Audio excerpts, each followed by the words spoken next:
Oh, good. I use Republican in my report, but it was a small.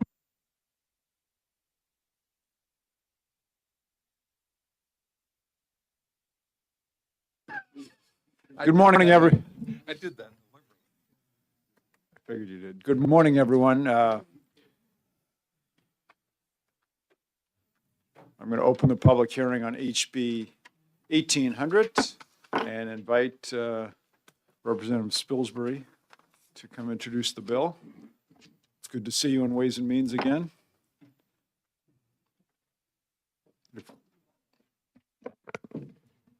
Thank you, Chairman Shanagian, and good morning, members of Ways and Means. Good to be back on my old turf, even if we're in a different room. It still feels familiar. I'd like to introduce HB 1800 with a relatively brief sketch and then count on you to ask questions, focus my attention where you want it to go. The purpose of 1800 is to address gross disparities in the property tax rates required to fund public education and to raise a statewide pool of funds to address that problem. The intent is to make the SWEP tax operate in the fashion it was originally designed, and that is as a true statewide tax.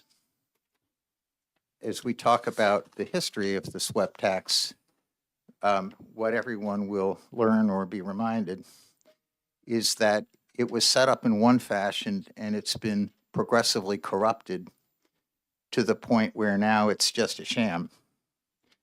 It really doesn't do at all what it was purported to do. So what does the bill do? It's got 5 primary components and objectives.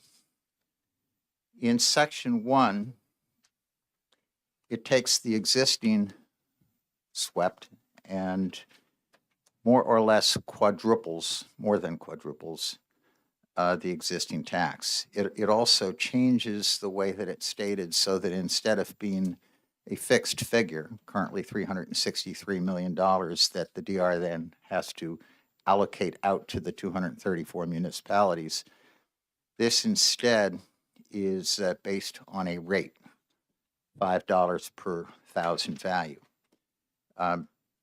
Each year, the DRA has to determine, based on the grand list of all the towns accumulated across the state, how to allocate to each of the towns a figure that collectively will raise $363 million. It's a lot of complex math. I was looking at quadrupling that, which works out to somewhere in the ballpark of $1.4 billion. But I set it up as a dollar rate for several reasons. One is the DRA doesn't have to do all of that allocating math, which is really a black box to the public. Everybody simply knows that the first $5 of their property tax is going into the statewide pool. Everybody knows exactly how it affects their town and themselves. And third, using the rate means that it adjusts. It will at all times be based on whatever the property values are, and as various municipalities go through their revaluations staggered across 5-year cycles, it's just $5 of whatever. So others have referred to this this notion as a foundational contribution.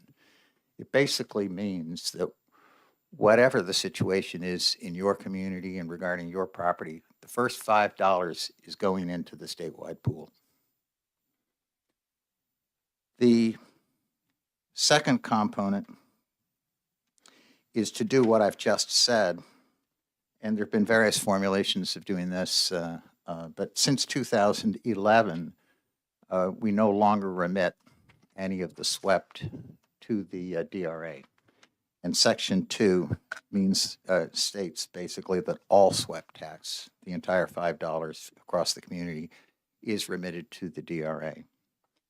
So this changes the current situation where the so-called donor towns, those towns who collect more in SWEPT than they're due in adequacy, just retain their funds.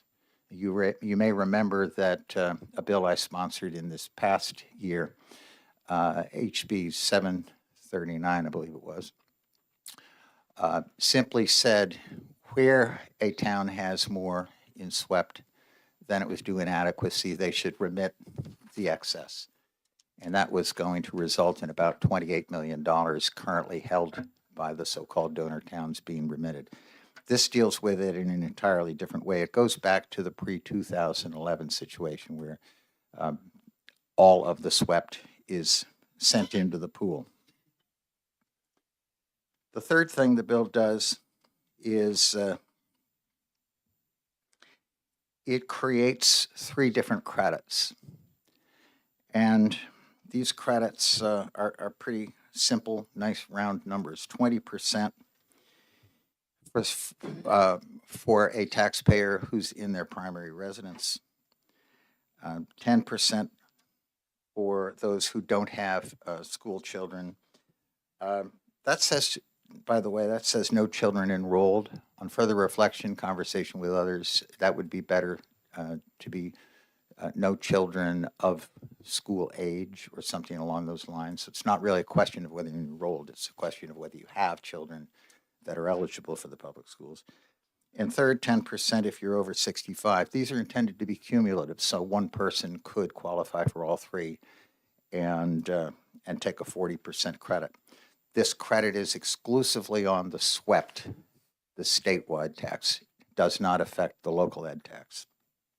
So very cleanly, it means that if you qualify for the first credit, instead of being assessed, charged $5 per thousand, you're going to be charged $4 per thousand. And the second one, you're going to be charged $4.50. You can combine them. Basically, you can have your rate dropped as far as $3. The effect of this is not just, on the one side of the equation to give a break to those with less current stake. They may have paid the full rate at a younger stage of life or a different stage of life, but at this stage of life, it gives them a break. But it also serves to do several other things on the reciprocal side of that equation, and that is it effectively shifts more of the burden on the SWEPT portion of the tax. Again, we're not talking about local ed property tax, towards commercial properties, towards investment properties, towards second homes, and that kind of thing. So that will occur within a community. The weight will shift towards those properties in relative proportion, but it also will occur across the state in terms of communities that have different characteristics and different mixes. The fourth element of the bill is to shift away from this notion of inputs, cost inputs, which has driven our adequacy formula. And it sort of looks like a lot of hocus pocus math where there's various people with different spreadsheets that say it's costing this much for a teacher and this much for a janitor and this much, it's average of averages of averages, and it's, in my opinion, an exercise in nonsense. And Judge Ruoff, incidentally, in the Conval and Rand cases, went through the same process with a different set of numbers in math and reached an entirely different result. So this basically leapfrogs the spending side of the funding formula way above our current allowances, and it increases the base adequacy to $10,000 per student. So regardless of whether you were a town that has high property value or low property value, you're going to get back $10,000 from this pool for every student you have enrolled, ADMR, and another $4,000 based on those who qualify for free and reduced lunch, which that's just, that's a parameter used as a proxy to determine more or less the relative poverty of a community. This change in the adequacy formula is worth dwelling on. Currently, what we have is we have a base adequacy of $4,100 adjusted this year for inflation. And then we have three components of differentiated aid. One based on free and reduce as a proxy of poverty. A second one based on English as a second language. It's very small, perhaps a little bit more significant in Manchester, but for the most part, it's tiny in comparison. And then third, another major pod is for special ed. We currently have 2,100. Last year, the House passed in our version of HB2 an increase in the special ed differentiated aid by about 50%. That was stripped out, and the Senate did not become law.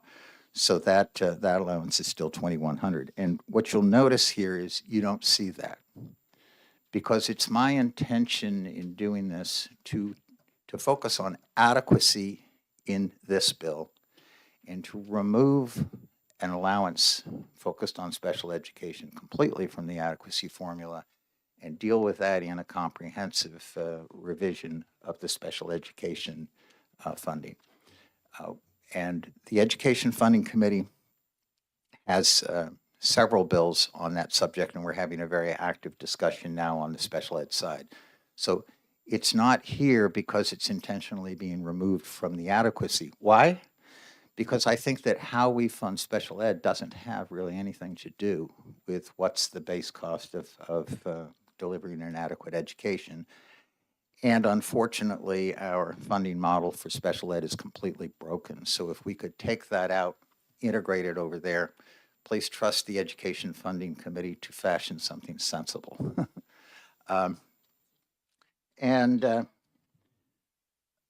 Finally, it includes a COLA, and because it tries to get away from this notion of adequacy, that's always bothered me, the notion that we're funding what's merely adequate. So this pulls a lot more money into the state, and it ships a much higher allowance out. As you know, I'm sure everybody knows, Judge Ruoff's figure was the magical $7,356.01. And, you know, okay, I see your bid and I raise it. So I'm trying to get away from those micro calculations and get us more into something that says, what can the state, if it structures its revenue sources more appropriately, afford to share? So those are the elements of the bill. I think that I just want to say very plainly that I wrote this bill as a discussion piece. I did not anticipate that something so important and something so sweeping was going to be enacted in the first year that it appeared before you, not to mention in the middle of a budget cycle. And so when I look at these specific figures, as far as $5 or as far as the credit figures, or as far as 10,000 and 4,000. Those are variables, and I think that intense discussion and analysis is necessary to test these values and determine whether they're the right ones or whether they should be raised or lowered. And they were not arbitrarily chosen. They're based on a lot of thought and experience with this topic, but they are fungible. Which takes me to the next step, and that is mechanics. I was aware that in our very flawed OLS drafting situation, where this came to me at the last minute, that there were various elements of the bill to make it work that hadn't been fully thought through and weren't addressed. And Mark Manganello of the DOE is here. He and I have discussed this over a long period of time on many occasions, and he can fill you in some more on the mechanics. But So for example, there are several different provisions that really need to be amended to get the adequacy formula correct. There are some netting down when you have the SWEP tax that has to be incorporated. And I think that, let's just say that I think that the bill needs work. So what's my hope for your handling of this bill and for the House in general? Number one, I think that there are probably at least three kinds of spreadsheets that really should be looked at closely here. One is a spreadsheet that would show, perhaps ranked in the order of the greatest amount of property tax or local ed tax. How do the 234 municipalities actually spread out? And you'll find that some communities have extraordinarily high rates and others. We know this generally, but I think you should see the numbers, and I hope you end up getting that spreadsheet. In my town, Charlestown, happens to be the #1 highest real estate tax rate in the state. That's driven overwhelmingly by the school budget. Very austere consistently on the municipal level because they know that their capacity to raise taxes is crowded out by the education. And our local ed rate, this is before you add SWEPT, before you add municipal and county, is currently $23.34. That's more, that component of our property tax is more than most towns in the state total. I was at the deliberative session the night before last. The budget proposed for the cooperative school district would result in $2.78 per thousand increase. The teacher's contract, another 53 cents, more than $3 per thousand value, just added for the coming year. And at that deliberative session, 2 amendments were made to raise the budget, and they were both successful. So it's higher than that. This is tragic. We're not the only town that suffers this. But for a number of circumstances largely set in motion in the 60s and 70s, our values are low, and the current structure condemns communities like mine to a doom loop. And this is true when you look at Franklin and Berlin and Winchester, points all around the state. In Charlestown, you can't attract new money. People won't bid up property values. They already see what the tax rate burden is. They won't develop. We generally get 1 to 2 house building permits per year. Very little subdivision, nothing new coming into town. In Newport, where they pay some of the lowest, if not the lowest, salaries for teachers across the state. They held their deliberative session this past weekend and cut $2.2 million out of their budget. They have very high reliance on free and reduced and special ed. So these subjects are extremely important to my district. If I spend several terms in this House and leave without having solved it, I'll feel like I failed in my primary mission. I think that 2 other things I just wanted to mention. I've certainly relied heavily on Department of Education, Mark Manganello in particular, and the DRA. I think Bruce Knurr is an important voice in this discussion, and the LBA, where Mickey Landrigan has also helped to build some of the modeling for it. I said spreadsheets, so you also need to see a spreadsheet on what's the impact of the SWEPT, and you need a spreadsheet that shows you what is the allocation on the spending side.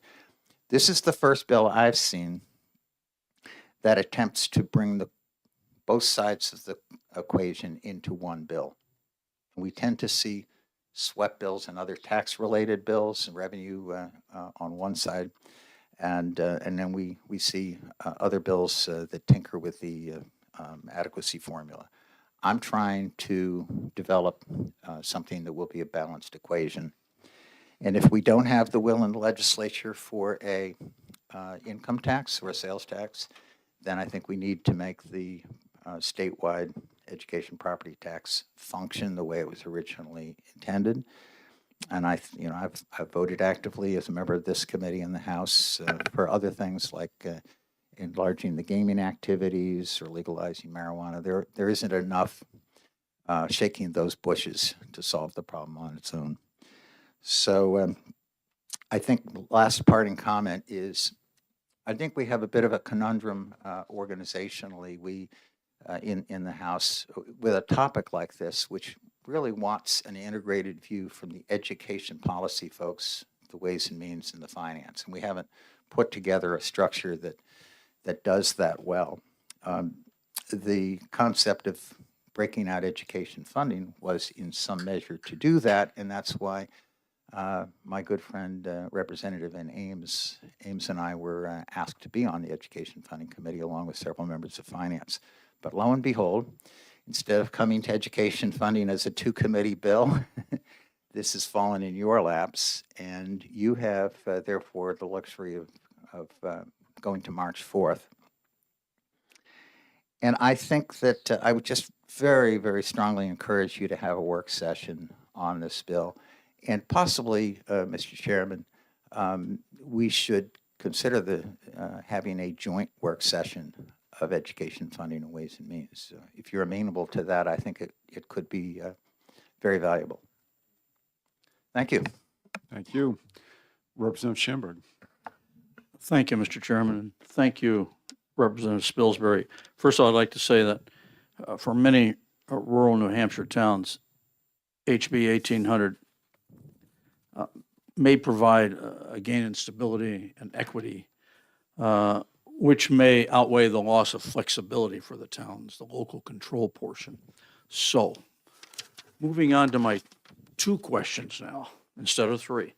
All right. We happened to be in the elevator yesterday. I said I had three questions for you. He's answered one of them. Is moving from the present swept rate to remove the present $363 million stipulation to the $5 per thousand valuation be an increase on property taxes? The answer is maybe. It depends which town you live in. So let me address that. First of all, this isn't really intended to raise more funds in the state than we currently raise. It's intended to raise them differently and allow for greater redistribution of some of those funds. And so it would be my expectation that if, for example, Charlestown had everybody had the obligation of the first $5 going to the swept, then effectively our rate would drop down from 23.34 down to 18.34. Okay, so it's just changing the direction of the first $5. Now, candidly, it may increase the total amount of real estate tax collected in property wealthy communities where they currently are excess or donor towns. Follow up, Mr. Chairman. Why not, just a suggestion, why not adjust the tax rate change of the BPT, the BET, reinstate the interest and dividends to eliminate the swept tax and reach your goal of $10,000 per student? I think that's an excellent question, or why not a sales tax or why not an income tax? So, these are all potential sources. I think one of my primary takeaways from sitting with the Ways and Means Committee for 2 terms is you can tax just about anything, but you really make a huge error in judgment when you tax one thing too much. And so in solving the problem with property tax, I don't want to inflict the same problem on business tax.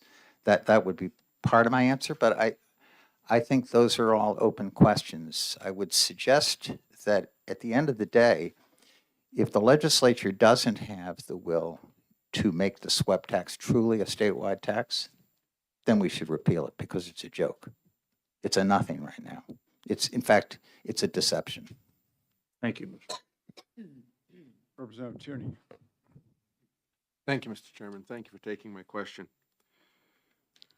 The main problem I see with this is you left in the taxing authority for the towns. The only way this could be successful is if that taxing authority is either stripped away because you're getting so much money from the new formula, or it's reduced to a percentage of it. Otherwise, like they say, you give a government more money, they will spend every single nickel of it. They can bring in as much through the local tax as anything. Do you disagree? I understand the tendency you're describing, and I watch it at my deliberative session. But I don't have an answer or a solution for what you're describing. I think that local control means something to most of us, and certainly it does to me. I think that in a community like Charlestown, even $5, our share of whatever, even throwing in the right side of the equation, as we call it in education world, with extraordinary needs grants and fiscal capacity disparity aid, it doesn't get us to the point where it would fund 100% of our education. We're going to need a local property tax or something to bridge the difference. And I also recognize that some districts might want to have several languages in their high school, and some might want to have Spanish only. Some might want to offer more APs. And so I'm not at the point where I want every school district to have to be run by the state in uniformity. So I think I don't have an answer to your question other than to say I do contemplate that a local education component is still here. And that's why that provision is expressly in the bill, that the localities can tax to make up the difference of what they need. Representative Opal. Thank you, Mr. Chairman. And I actually have a couple of questions, but first thing I'd like to say, Representative, is I know you've taken some arrows publicly for this, but while I may not agree with every aspect of this bill, or in the end, we'll see where it goes. I, for one, would like to commend you for taking the attempt and putting this forward. We need to solve this problem. It's been more than 30 years.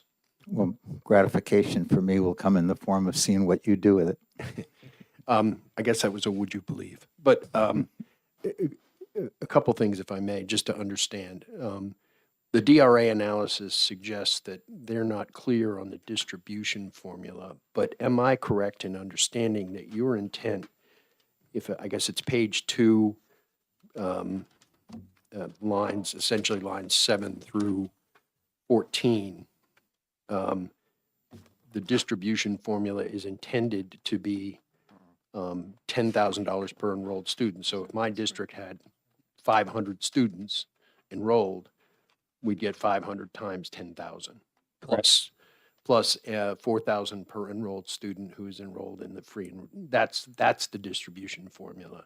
Yes, it is from the state. So there's other provisions of statute that need to be amended to conform with this, but that's exactly correct. So basically, the base adequacy figure for every member of the ADMR would rise from 4,100 to 10,000, and Plus the 4,000?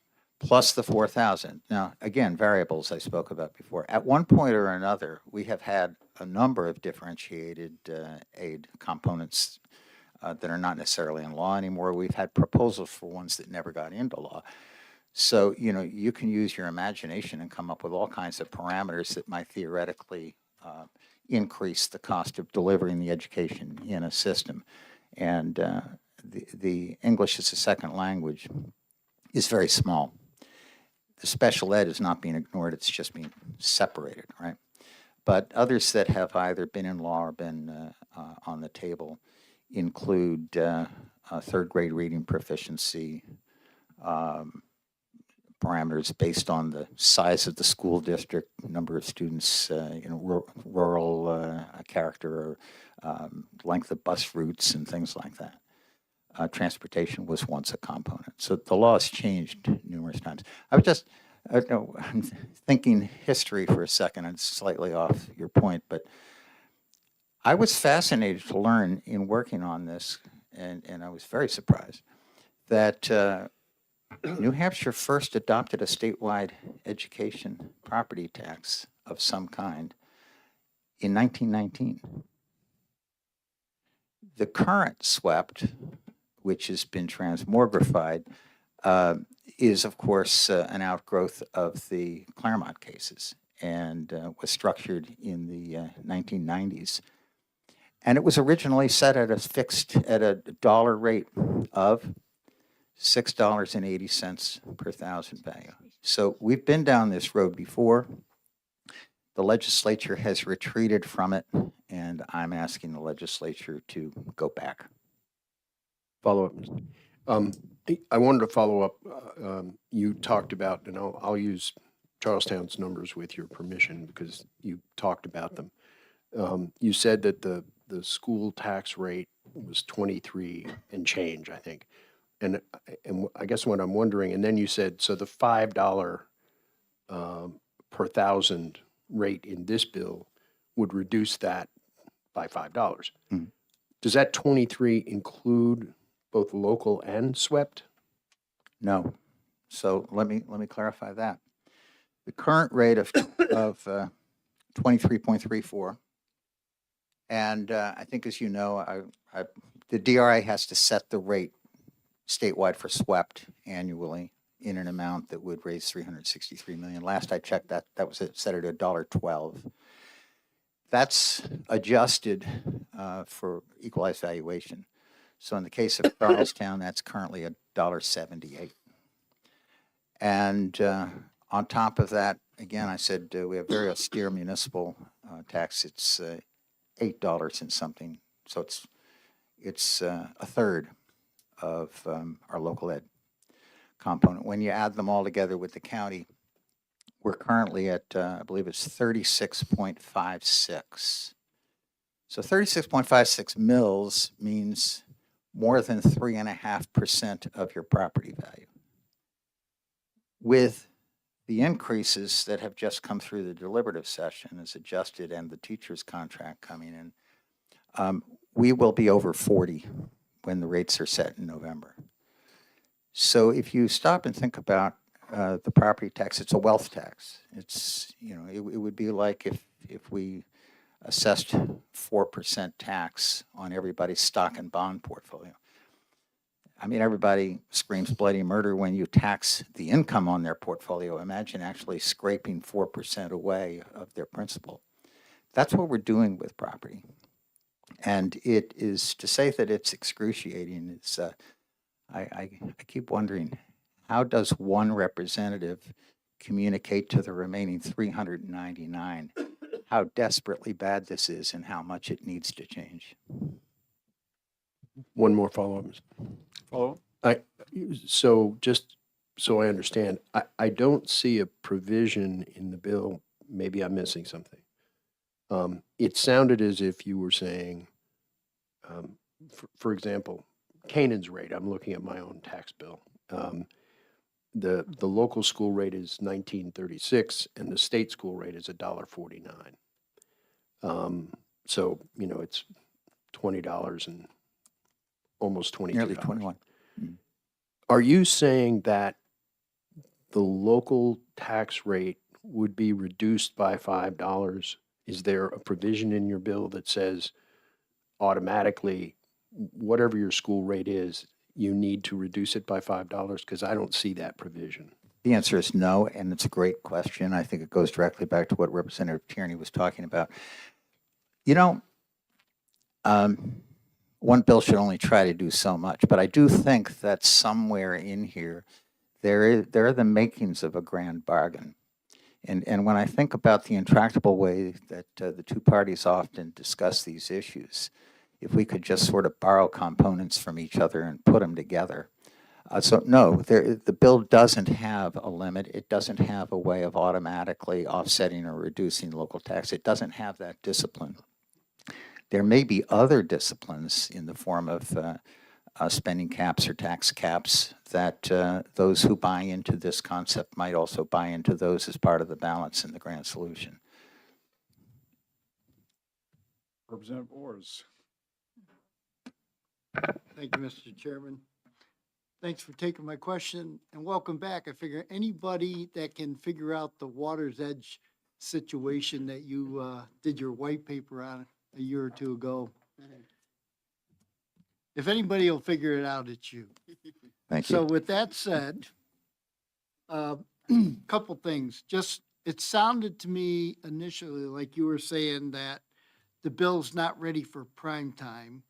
And as I'm listening to the discussion, I went and checked with DRA, what they've given us. And they also believe it's not ready for prime time. They've listed a number of issues that they have problems with, and I'll let DRA that's here speak to it. But so my question is, with that, knowing that, are you willing to send this bill to interim study so it can be worked on without trying to push it through at this time? Or what is it that you want to do? The answer is yes, exactly. So I did want to acknowledge right off the bat that I think it needs work. I think there are elements that need to be teased out. I think that I think if it had come to education funding and it would have been a two-committee bill on a February 12th deadline, that's what we would do with it.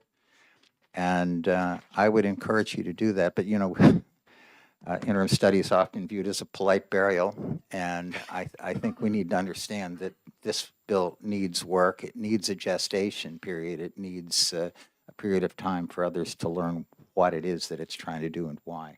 So I think that would be a very good strategy.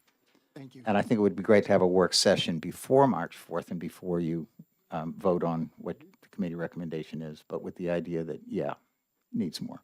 Thanks again. Good to see you back here. Thanks. Representative Elmy. Thank you. I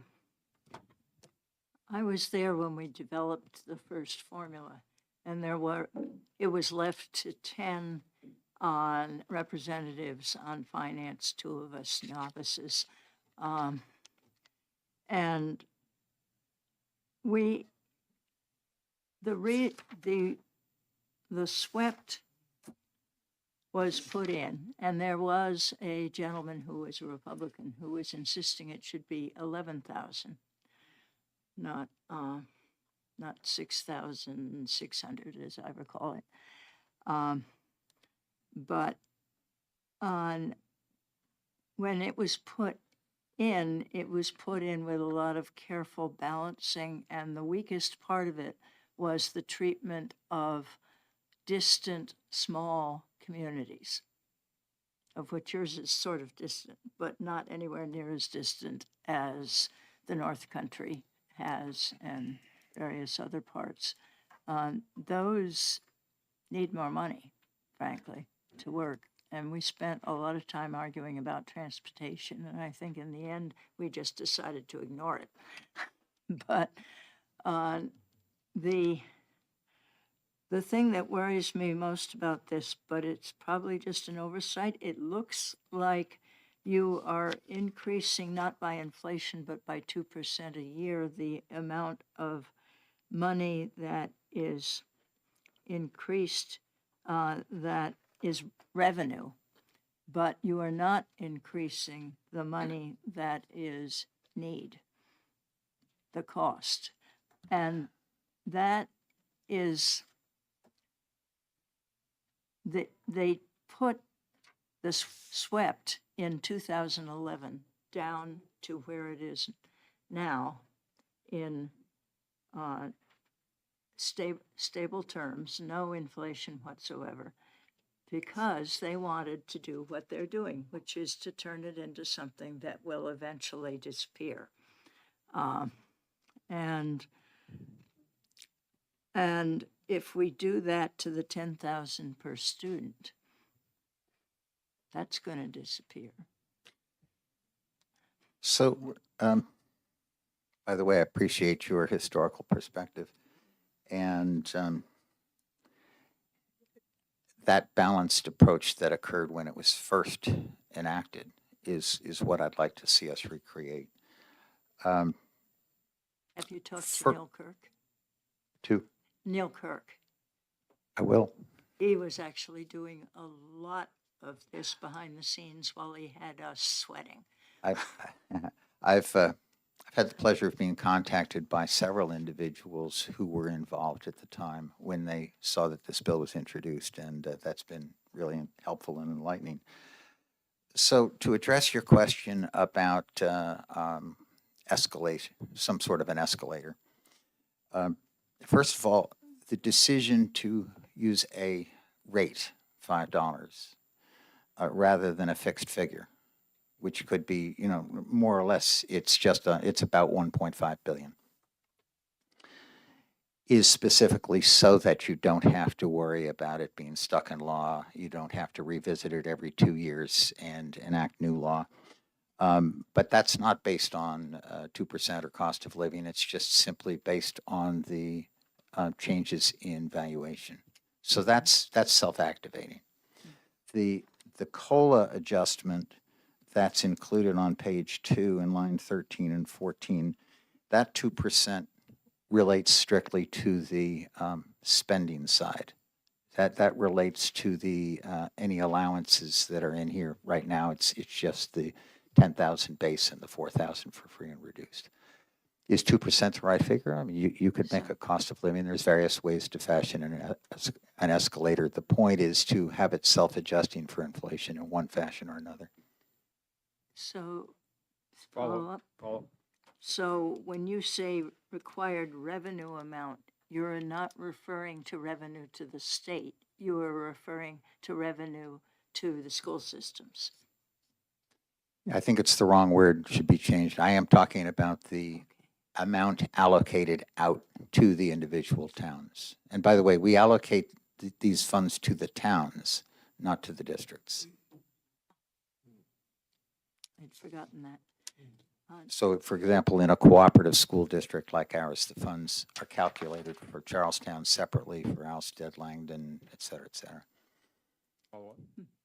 On, yes, well, just briefly, another piece of the history lesson. 1918 or 1919, they passed that because almost every doughboy that tried to be recruited into the army to go to World War I was illiterate. And it was very embarrassing. Representative Elberger. Thank you, Mr. Chairman. It is a pleasure to see you here. Thank you. And I want to say that even though we often disagreed, this is the most creative approach that I've seen yet. There certainly are issues that would need to be resolved, but I admire greatly what you've put into it. Thank you for the endorsement. I wanted to first address the issue of local control, more from a philosophical level, I think, than from a financial one. Do you have any idea of how many people living in New Hampshire were actually born here? I don't.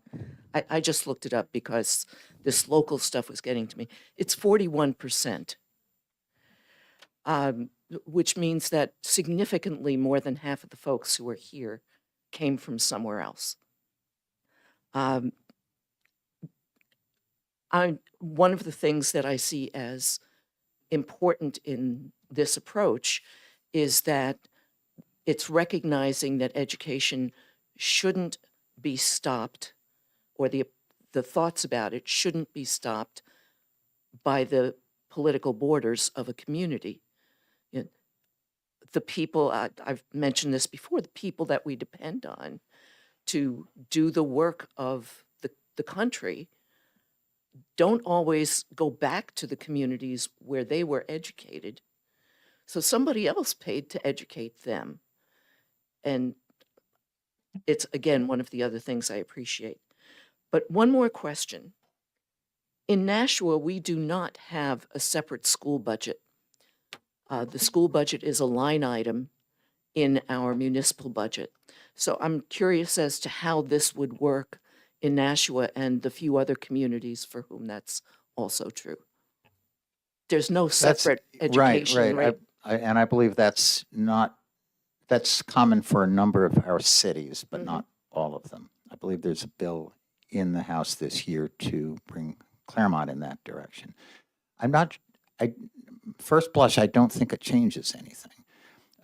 You may have a single budget, but you still have a property tax, and you still are subject to the SWEPT, and this commandeers the first $5 of the property value, and you'll then use your local discretion through that, process to make adjustments and hopefully give your residents an offsetting break. Thank you. Representative Opal. Thank you, Mr. Chairman, and thank you again for taking my question. It occurs to me, and I appreciate the idea of not trying to have one bill tackle the entire world's problems.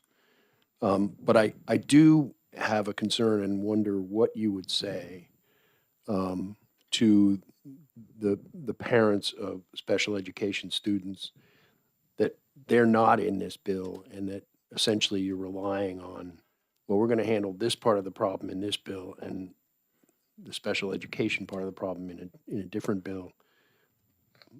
Okay, that means I've got to get 2 bills passed. How do you? I'm just curious as to what you would say to your folks in Charlestown. That's a very valid question. I think we all tend to be optimists, or we wouldn't put in all the work that's necessary to be a legislator.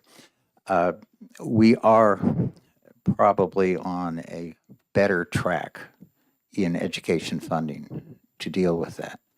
Now, I don't want to predict the outcome yet, but I think that given the gestation period that this bill needs, we'll know whether we took action on the special ed side first. And if I could, in a nutshell, I just want to give you a picture of what it is I'm alluding to, okay?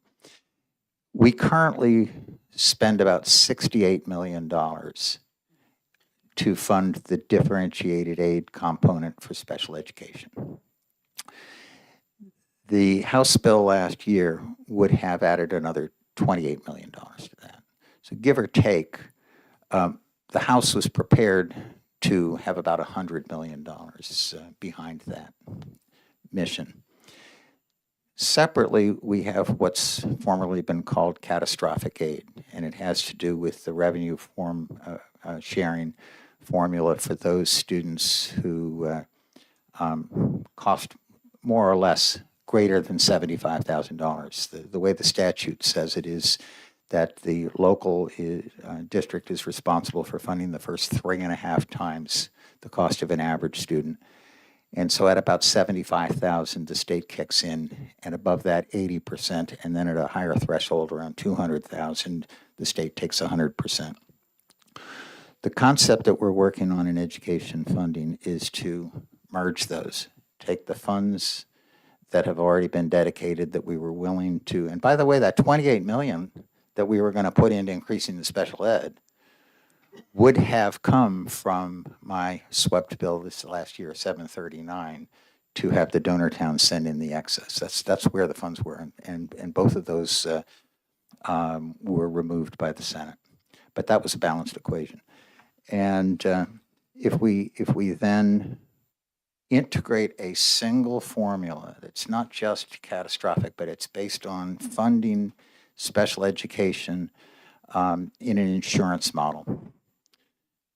Actual costs submitted for reimbursement like you would with your medical insurance claims.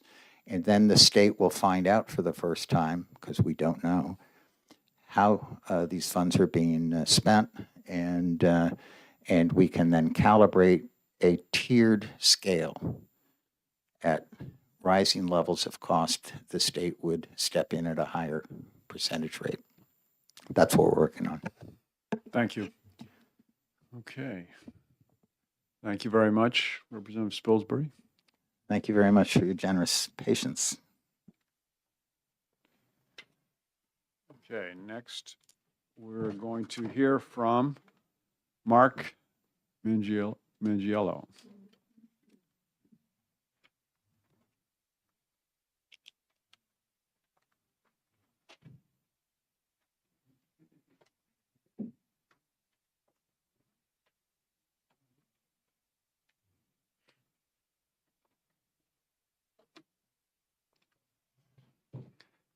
Good morning, Mark Manganello, Department of Education, Bureau of School Finance. I just want to echo a lot of what Representative Spilsbury said. Every time someone tries to make either a minor change or a comprehensive change to school funding, they basically never get it right the first try. It is always an iterative process where basically first you determine what variables you want to play with, what's on the table, what's off the table. Then you can either write the legislation or you can build a spreadsheet. But at some point, the legislation and the spreadsheet need to be compatible. So there is some technical flaws in this bill which would make the spreadsheet not compatible with the intent of the Representative Spilsbury's intent. So I just want to explain that real quickly, and then I'll talk about what I think Representative Spilsbury was attempting to do, which the legislation just technically doesn't do it as currently introduced.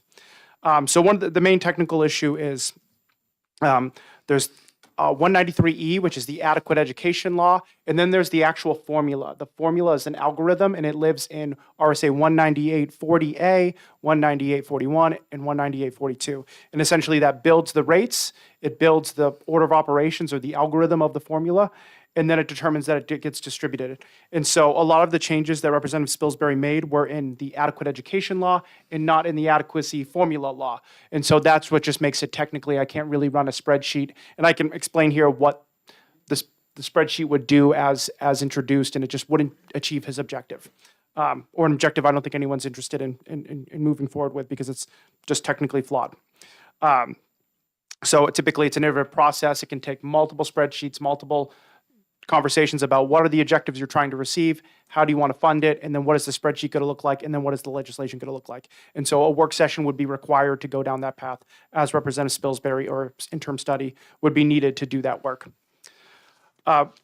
Just to go to what Representative Spilsbury was attempting to do and just a little bit of the math, if we bring in some of his assumptions, is he's attempting to bring the cost of an adequate education up to $1.77 billion and then swept up to $1.77 billion. So we're increasing them essentially to be on parity between those two. And so what that would do mathematically is it would increase state expenditures by $708 million. But when you 5x someone swept and you essentially I don't know what the decimal is, but 2x someone's cost of an adequate education, sometimes the swept growth is greater than the base aid most.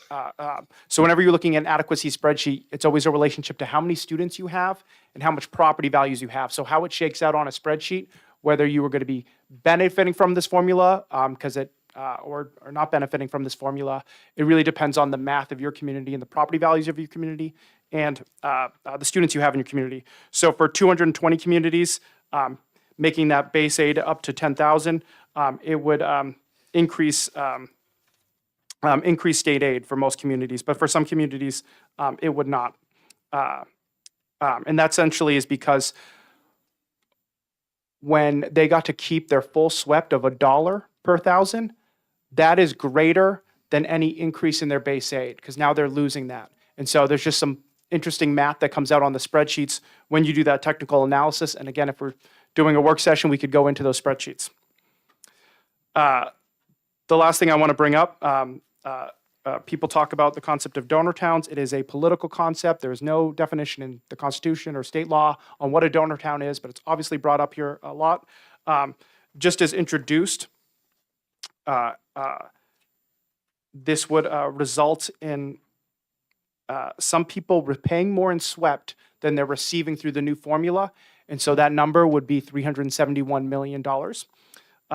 And so again, if you start digging into spreadsheets, another thing that a work session would want to dive into as far as the impacts of that, because of course those questions will be asked. And it's all explained here in the first page here. Lastly, on page, the backside on bullet 3 here, this is my attempt to do a fiscal analysis, again, holding some of those assumptions. I didn't get all of my assumptions correct because some of it was not in the bill, and I just learned from Representative Spilsbury a little bit more about what his assumptions were. But essentially what he's doing is he's increasing SWEPT to 1.77 billion, and he's increasing state funding to 1.77 billion. So we have a lot of revenue coming in, and now it's coming in the form of cash to the state. And then state funding is also increasing, but he's brought a lot of additional, under this proposal, what he's attempting to do, he's brought in a lot of cash to the state. And so he just testified that what he was interested in doing is taking that 762 million surplus or profit, additional revenue coming in, and thinking about using that for special ed. When I first read this bill, I thought he might be interested in taking that 762 million and applying it to the tax credit program. So that's something you'd want to work out with DRA, because I'm not sure, there's a DRA question, I'm not sure mechanically how we would have some taxpayers pay $5 and some taxpayers pay $4. That's also not my area of expertise, so DRA would want to discuss that. I thought it might be through the low and moderate income program, which is what this money would do. But it looks like Representative Spilsbury is interested about taking that money and doing a special ed component with it. So a lot to go over there. Any questions about what I just discussed? Representative Opal. Thank you, Mr. Chairman. Thank you for taking my question. And you may have just answered it, but just to be clear, the calculations, the numbers you're talking about, and I think DRA says, rather than using the term credit, we should more accurately be using the term exemption in the 20%, 10%, that's in the bill. Do your calculations include those exemptions, or? Great question. So no, I assumed that everyone was paying $5. So if everyone's not paying $5, we wouldn't bring in 1.7 billion. So that's a good question. Okay, thank you. Any other questions? Seeing none, thank you very much. Thank you. And now we'll invite Lauren O'Sullivan from NHDRA up.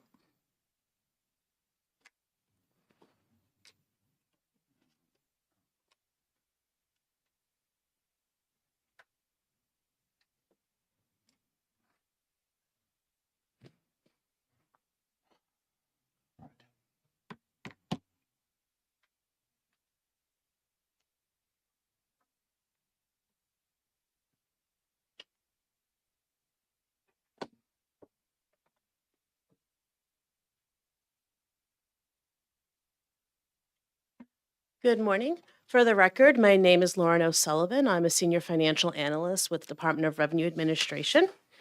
And one caveat, I am not a subject matter expert on the SWEPT. Unfortunately, our subject matter expert is not in today. So when it's time for questions, if I cannot answer it, I will take them down and share it.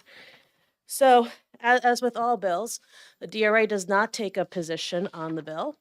However, what we do want to share are some of our technical questions and concerns and supplemental cost information that that we have pointed out. So with that said, we noticed on page 1, line 5 of the bill, there's a small conflict with the use of the property value systems, and that should either be removed or reworded. So we weren't sure if they were using equalized value versus the straight value. We tend to, sure, that's page 1, line 5. You're welcome. Of the bill, yep. And also that we suggest that by the treasurer, so on line 15 of page 1, after the word distribution, by the treasurer. So while the DRA would be able to collect the revenue, ultimately all distributions are done through the treasury. They control the bank accounts. And then with respect to the credits or exemptions, we note that the percentage credits create a circular calculation loop when tax rates are set, so they cannot be used. There are also many questions that surround the exemptions, such as how primary residence status or having no enrolled children would be determined. These exemptions would need to be administered at the local level and reported to the DRA annually. We would also need authority to create the forms and rules in order to implement these provisions, and we would need to modify our municipal tax rate setting portal to accommodate the additional information and calculations needed. And in order to do that, we would need an appropriation of $350,000 to do that. And of course, we are always happy to work with the committee on any amendments to address these concerns that we've brought up.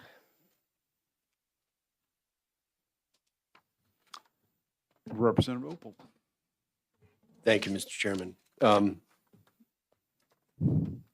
You may not be able to answer this question, but at least personally, I would need a more in-depth explanation, somebody to walk me through the doom loop in terms of the exemptions or credits. They call them credits in the bill, but I really think exemptions is a more accurate term. But I'm not sure I understand DRA's, how do you say it? The circular The reference. the recursive calculation loop. Yeah.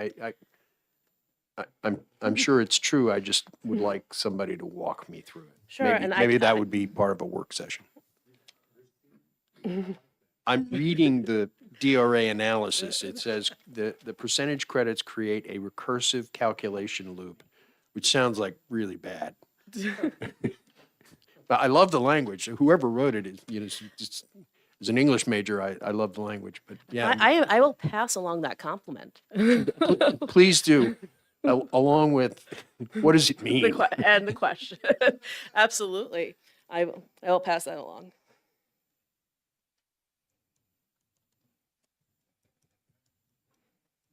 Seeing no more questions, I thank you very much. Thank you.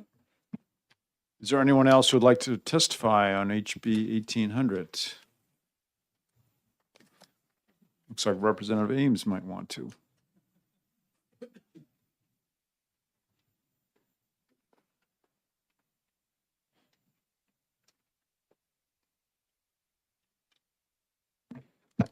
Did I put a bill number on the pink card that I put in? Oh, you did. I didn't see that. I saw your name and I just figured it was for the next bill Yeah. since you're the sponsor on that. Yes, you did. Thank you. Well, I have a number of comments I want to make, but then it occurred to me that it might be more efficient for you, apart from the general comment I'll make in a sec, for me to sort of incorporate those thoughts into the presentation of HB 1799, which is the next bill on your schedule. So if- 1787. 1799. Oh, 1787. Yes, Yeah. that's right. I'm sorry. Yeah, that's what I mean. Okay. Yeah. So with that understanding, I guess I want to just say, as part of this presentation and hearing on HB 1800, that I welcome this bill. I think we all should. It's brave and innovative foray into the thicket of public school funding, and I'm grateful that Representative Spilsbury has done that. I think it's interesting to think about it. I think the way I think about his presentation is that it's addressing two parts that together make a whole. One part is the cost of an adequate education and funding that, and the other part is so the calculation of that cost is one part of it, and the other is paying for it. On the paying for it side, the answer in 1800 is the SWEP tax. It's affirming that it's a statewide tax and going up to a much higher level. And on the cost side, there are two components instead of the basically four that we have now in the adequacy formula. Well, that's not right. Yeah, two components. In 1800, it's down to a base cost of 10,000 and a free and reduced price lunch cost of 4,000 for the free and reduced price lunch population. So together, $14,000 for each child who's in the town's ADMR and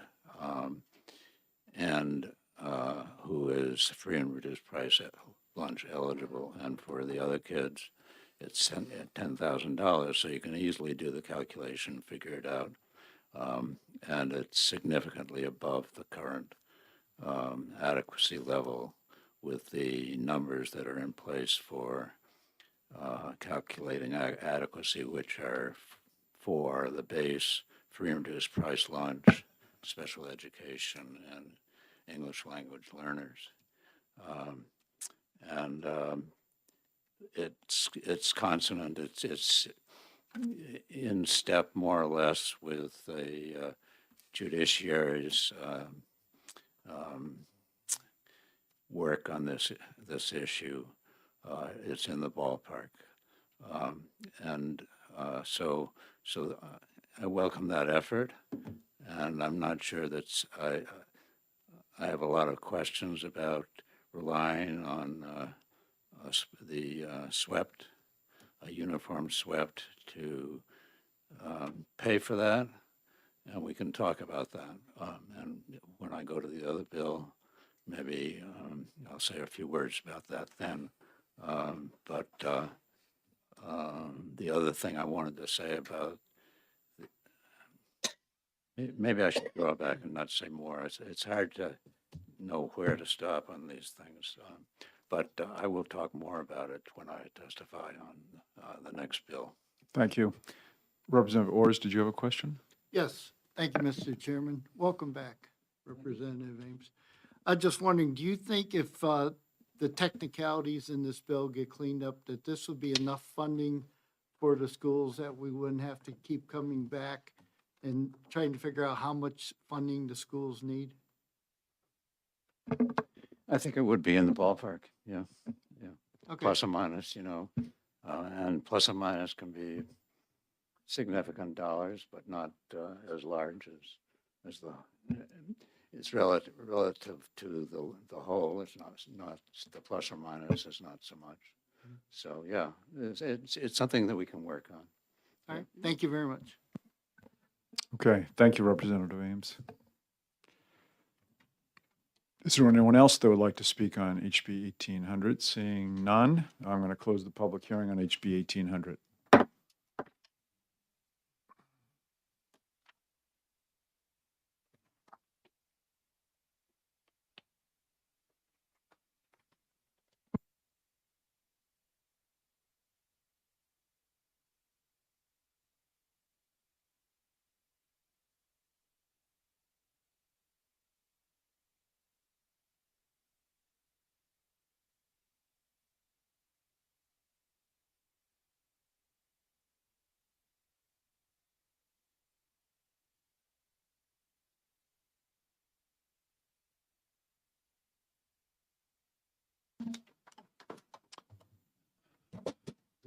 I'm going to open the public hearing now on HB 1787, and we'll hear from Representative Ames. And I'll just need you to fill out a pink card later for this. vote. Right. Yeah, sorry about that. I'm really kind of muddled right now because I arrived here and went to take my briefcase out with me, which is my mobile office, and it wasn't there. It was back at my house. Ah. So I had a good handout for you guys, and also a way of organizing my presentation to you. But we'll have to make our way through this as best we can. So I'm here to introduce House Bill 1787, which is an act modifying the statewide education property tax. And it may be familiar to many of you because it's got elements in it that were in prior efforts on my part to transform SWEPT into, as it is today, into a true uniform statewide education property tax, and at the same time to improve the low and moderate income rebate, low and moderate homeowner income rebate program. And that's at the heart of this bill. So working my way through the bill itself, there is significant emphasis in the bill in various places that underscore that this is a statewide tax. It's levied at a uniform rate. Wherever you may be, you're going to pay on an equalized basis the same rate as somebody else, somewhere else in the state. That's the idea. And it means that a place like Charlestown, which apparently hasn't revalued for a while, is taxing its residents with rates that look a lot higher than rates anywhere else in the state, or not anywhere else, but in most places in the state.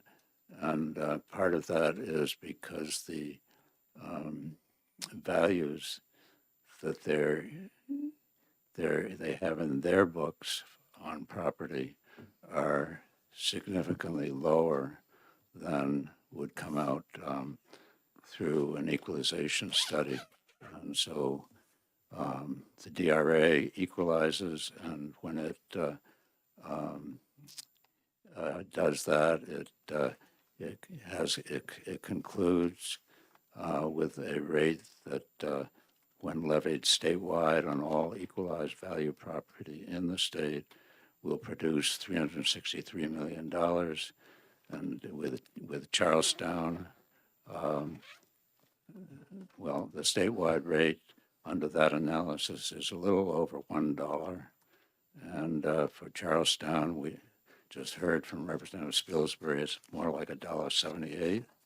And that's because the values in Charlestown are below market rate by a significant amount. And so when that $1 is retranslated into the Charlestown situation, it appears as $1.78 levy rather than $1.01 or 2 cents, whatever it is, statewide right now. And so you have to bear that in mind when you hear that Charlestown has an extraordinarily high school tax rate or municipal rate. It needs to be adjusted by equalization values if you're going to compare that to another town. And in any event, it's a statewide tax, SWEPT is, and levied at a statewide uniform rate, which then takes into account, when applied, the values that are in play in each town, which have not been equalized. So the taxpayer gets one bill with the assessed value per the town's assessment, and with rates that are consistent with that assessed value. And I hope that's somewhat clear to you. It's a very confusing process, but in any event, that's what it is. And so this bill, my bill, reiterates more than once that this is a uniform statewide tax, and also, as a consequence, that the money needs to come in and be utilized for a statewide program. And so the money that's collected locally in my bill and in Representative Spilsbury's bill, 1800, flows to the state immediately. It's not held locally and applied locally. And and in my bill, it is to go into the Education Trust Fund and then it be appropriated out for school funding purposes. So that's one central component of my bill. I say my bill, it's 1787. And then in addition to that,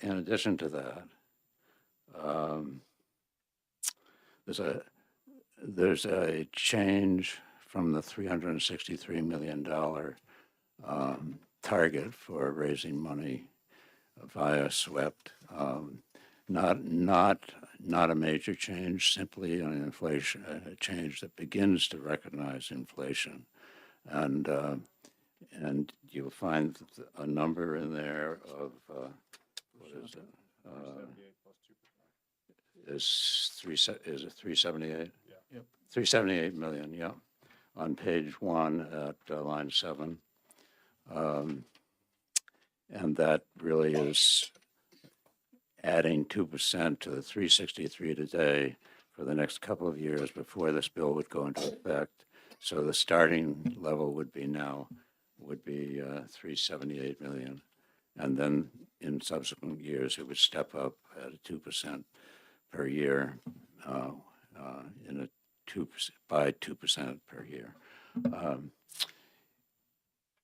I did it that way. I wanted to take into account inflation, but I don't think the best way to do that is to go to a rate and then add COLA. That wouldn't make sense because the rate times the real estate value is going to be changed by what in effect is inflation, and you don't want another COLA on top of that. And secondly, real estate inflates at a very different, tends to inflate at a different rate than COLA writ large. So I put in this bill 2% per year, and then you know what you're talking about. And that's the amount that needs to be raised.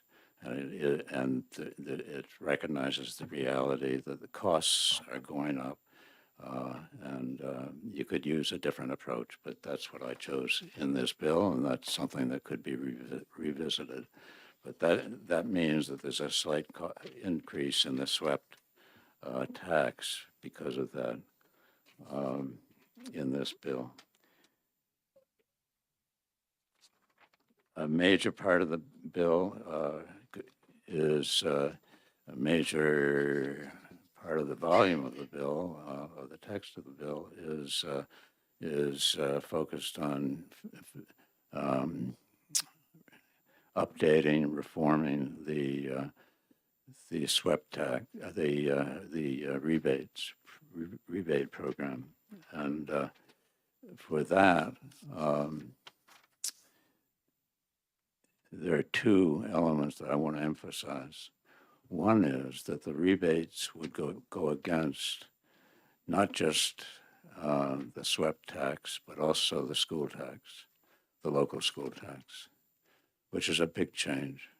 It means there's much more money in play for a potential rebate, and it really addresses one of the weaknesses of the current rebate program, that for many homeowners it's not enough money to make a difference, and so you see applications for the rebate program, which started out very high back around 2002 when it was first instated, first put into place, and the SWEPT rate was much higher,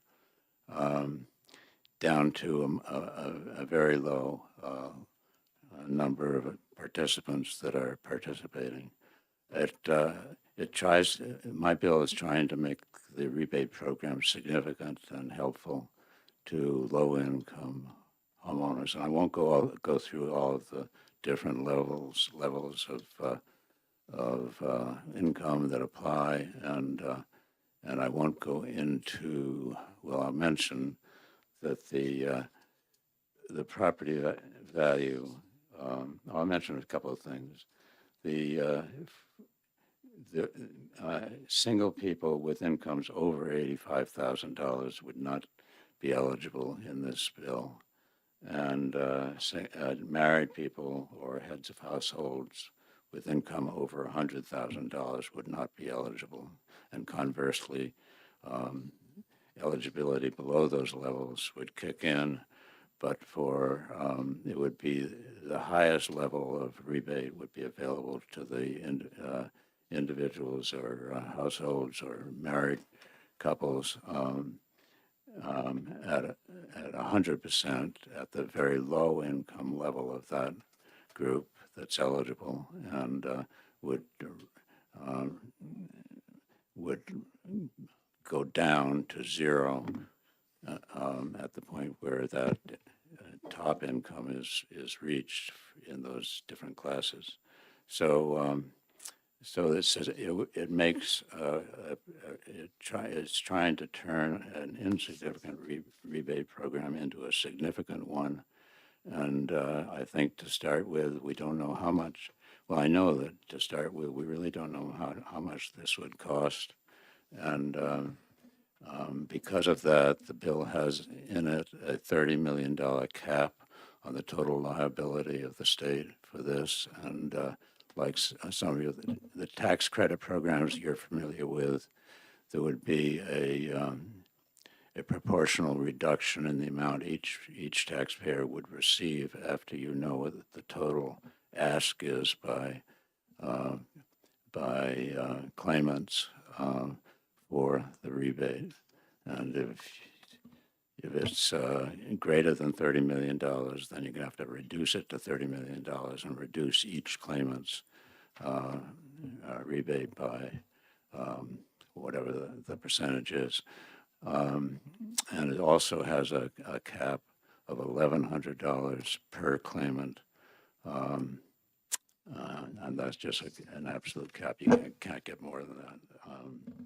And that's, again, a function of not being sure how much this thing is going to cost.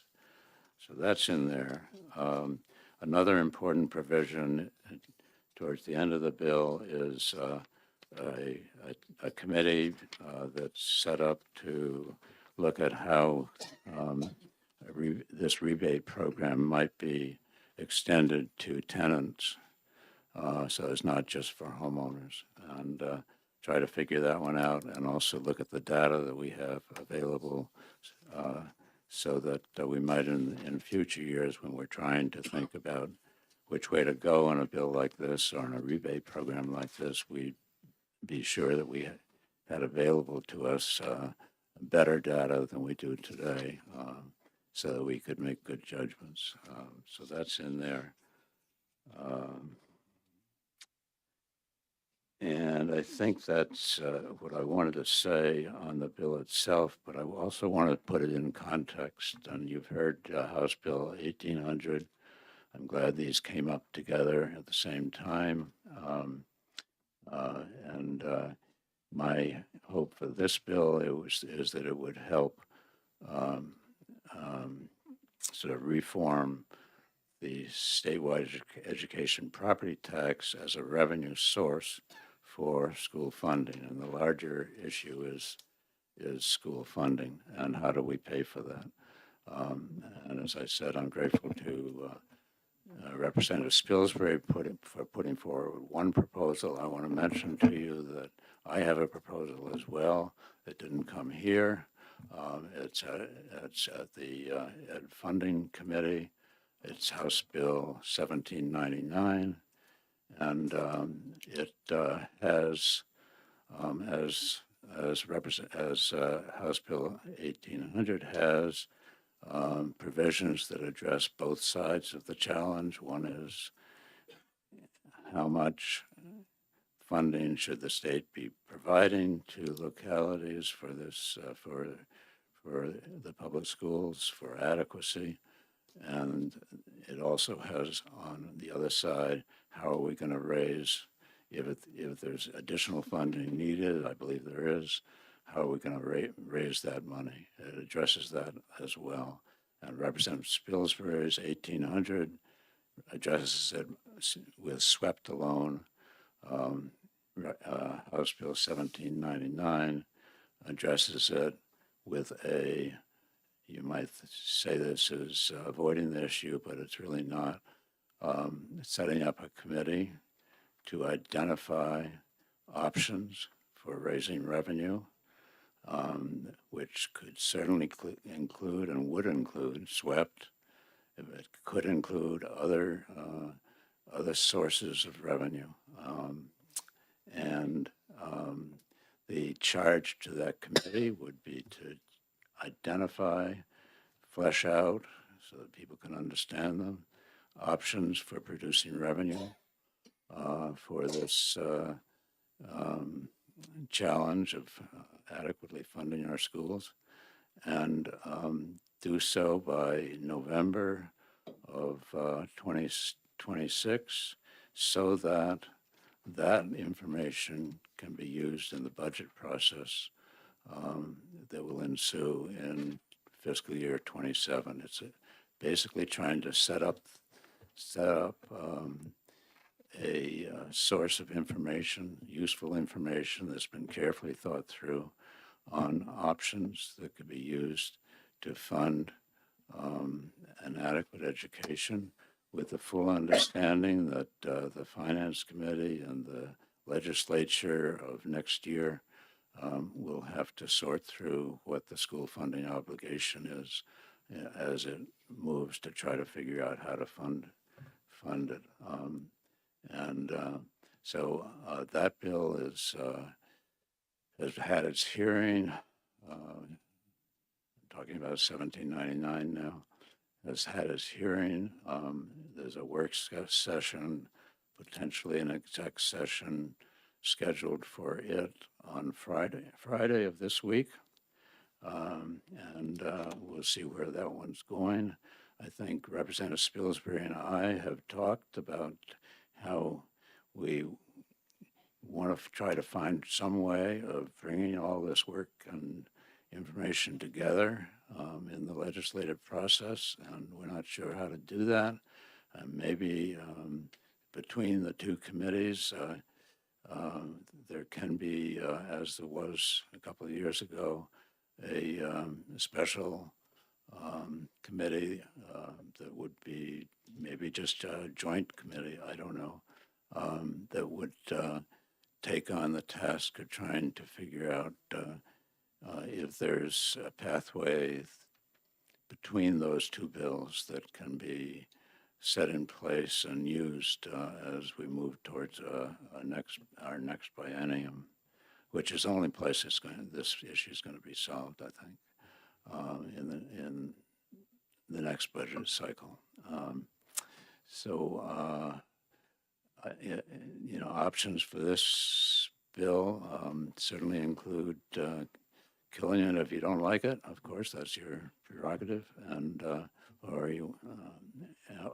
or interim study is another option, and maybe an interim study determination in the context of setting this bill as well as those other two bills, 1,800 and 1799, together in some way where they can be worked on together would make a lot of sense. And maybe there are a couple of other bills that should be part of that. I know there's a couple of other bills on the revenue side that call for studies in different ways.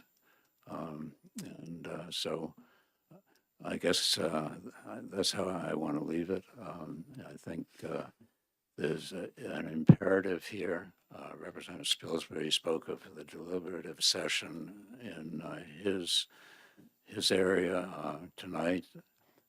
The Jaffrey Ringe Cooperative School District will have its deliberative session it's a hot subject because they too, like so many school districts, are struggling with funding and pushback because the property taxes are just too high, the local property taxes, and there's an imperative here. We need to find some better way to fund our public schools, and we've got as well the imperative from the judiciary, from our Constitution.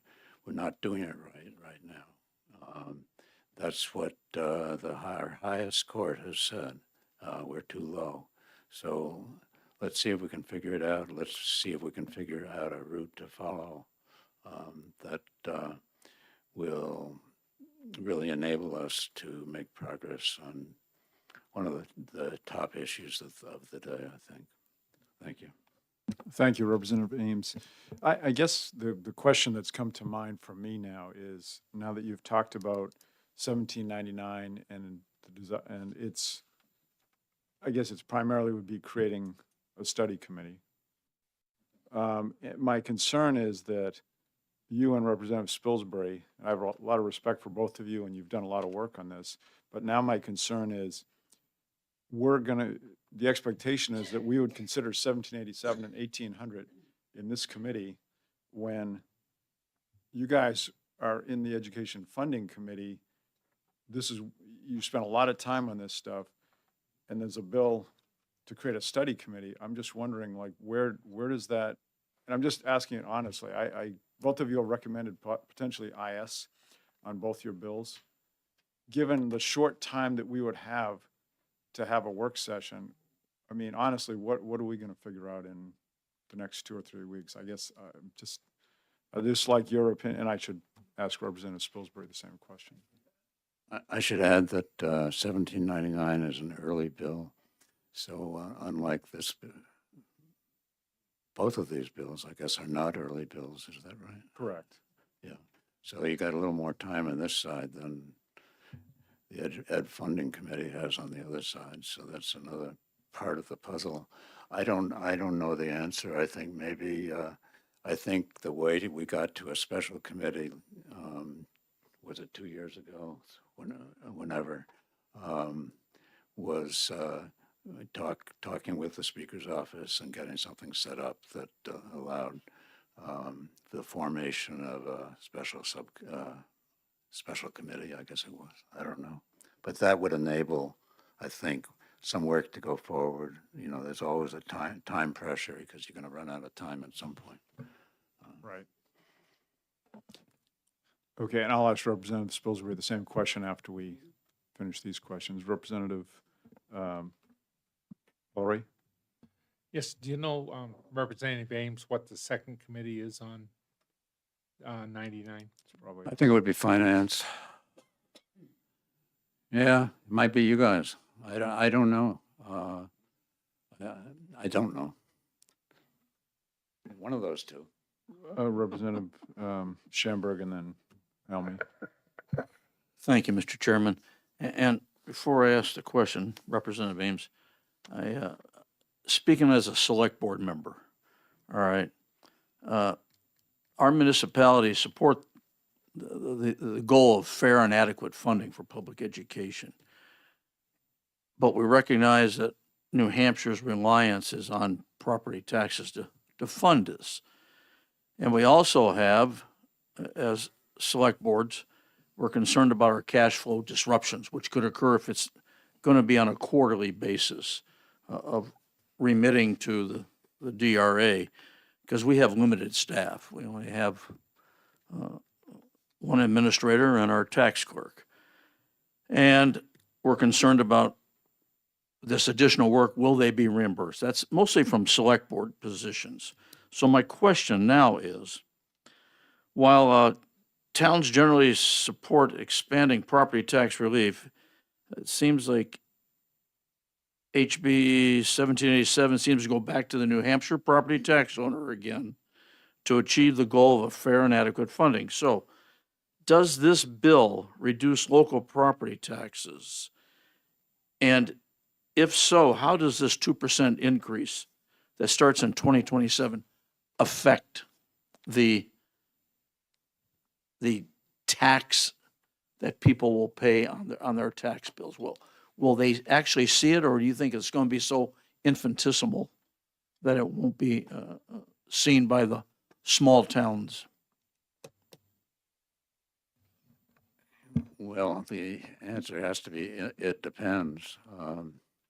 If it's Newcastle you're talking about, then they produce a heck of a lot of revenue with a small population.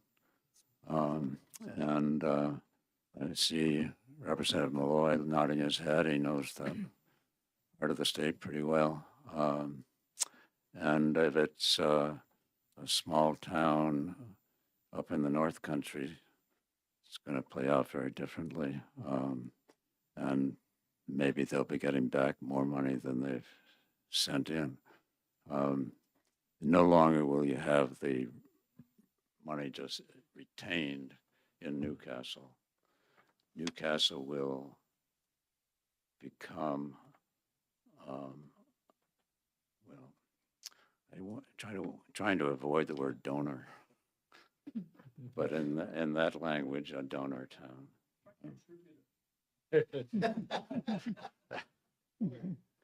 Get away from this slang stuff. Force contributor. All right, I guess we'll go to Representative Elmy now. Question? Thank you. This is more about the question of how to get these bills together in one place to discuss. And back when we had a serious attempt to build a major casino in Salem, there was the speaker of the time, who was Terry Norelli, took the Finance Committee and the Ways and Means Committee, stuck them together, then divided them in 3 parts, and had us working for, I forget how many weeks, maybe 3, on to figure out the various parts of that problem, which were social, economic, and something else. I forget, but we were in 3 parts. And then we got back together again and voted. But it was the speaker who decided to create that group.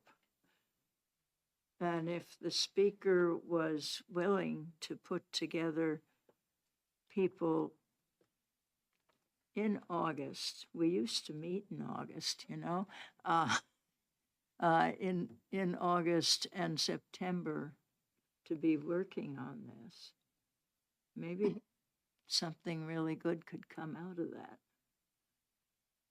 But it can only come from the speaker, I believe. Well,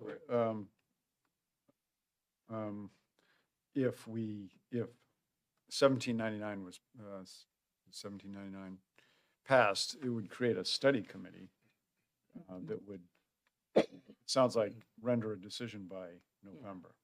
I'm not sure what's the difference between that and But- what you're Well, saying. well, except that we aren't allowed to meet in July and August, and that's usually the only, Oh, I see. You're talking about a special committee that could meet during that that time. could meet, Commission. Okay, more of a commission, yes. okay. But Any Representative Ohm? Thank you, Mr. Chairman. I want to thank Representative Ames for your comprehensive work on this important topic, and also Representative Spilsbury for your eloquent testimony on the same topic. As we're thinking about the difficulty in dealing with this complicated problem, I'm thinking along the lines of our representatives here that maybe we might consider a replace all on this bill to a committee to get to work early on these complicated problems. And I'm just throwing this out there. Do you think that would be a good idea for disposition of this bill, and to replace all commission committee?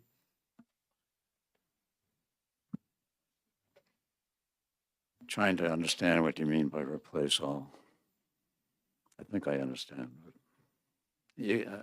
try it again. Yeah, I think you have some excellent points in your bill and the other bill. I'm looking at a vehicle to get these excellent points analyzed in a comprehensive manner and in a timely manner. Yeah.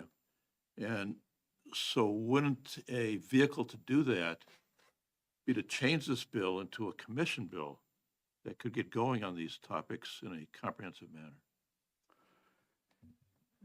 That sounds possible. I have no problem with 1787 being used as a vehicle. I would have a problem if we were talking about 1799 going that direction at the outset. You understand that? Yes, and we have 87 in our And- possession with the means to do it. And not you've got it, 99. yeah. Well, isn't 1799 doing the same thing? What is 1799 doing? 1799 is not a study. It's a proposal. Oh, I'm sorry. Okay. I Yeah, I'm misunderstood. sorry. Okay. You mentioned study. I committee did. in there. Within it, there's a study for Okay, the revenue side of the okay. puzzle. Representative Breyer. Yeah, I guess this would you believe question? Okay. Are you Why don't you can you pull your microphone Yeah. a little closer? Would you believe there's a House Bill 1571 that's establishing a committee to study methods for increasing revenue to enable additional spending on education? I would believe that. Yeah. Is that comprehensive enough to what we're I'm talking just, about here? well, you got three different bills. You're talking about everybody saying these aren't ready for prime time. I'm wondering if you could use that committee, tweak that committee a little bit and use that as a venue to, That's look at not these in our, bills. wait a minute, that's not in our committee, the bill you just mentioned? no, it's that education funding. Right, okay, so, Yeah. it sounds like there's different options here. My main concern still remains that even if we have a joint work session, and even though we don't have a second committee bill, we still don't have much time. The last week in February is vacation week. That leaves 1 week after that to finalize things. I'm not sure we have enough time Yeah, either. good point.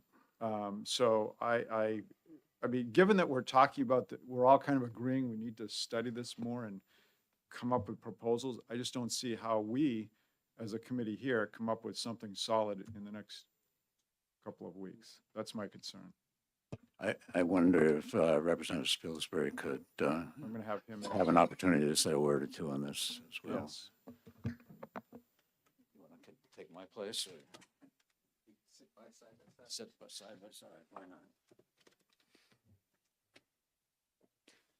New Hampshire, side by each. Representative Ames and I have good practice working together and collaborating successfully. I had a bill in this past year, HB 491, that was referred to education funding.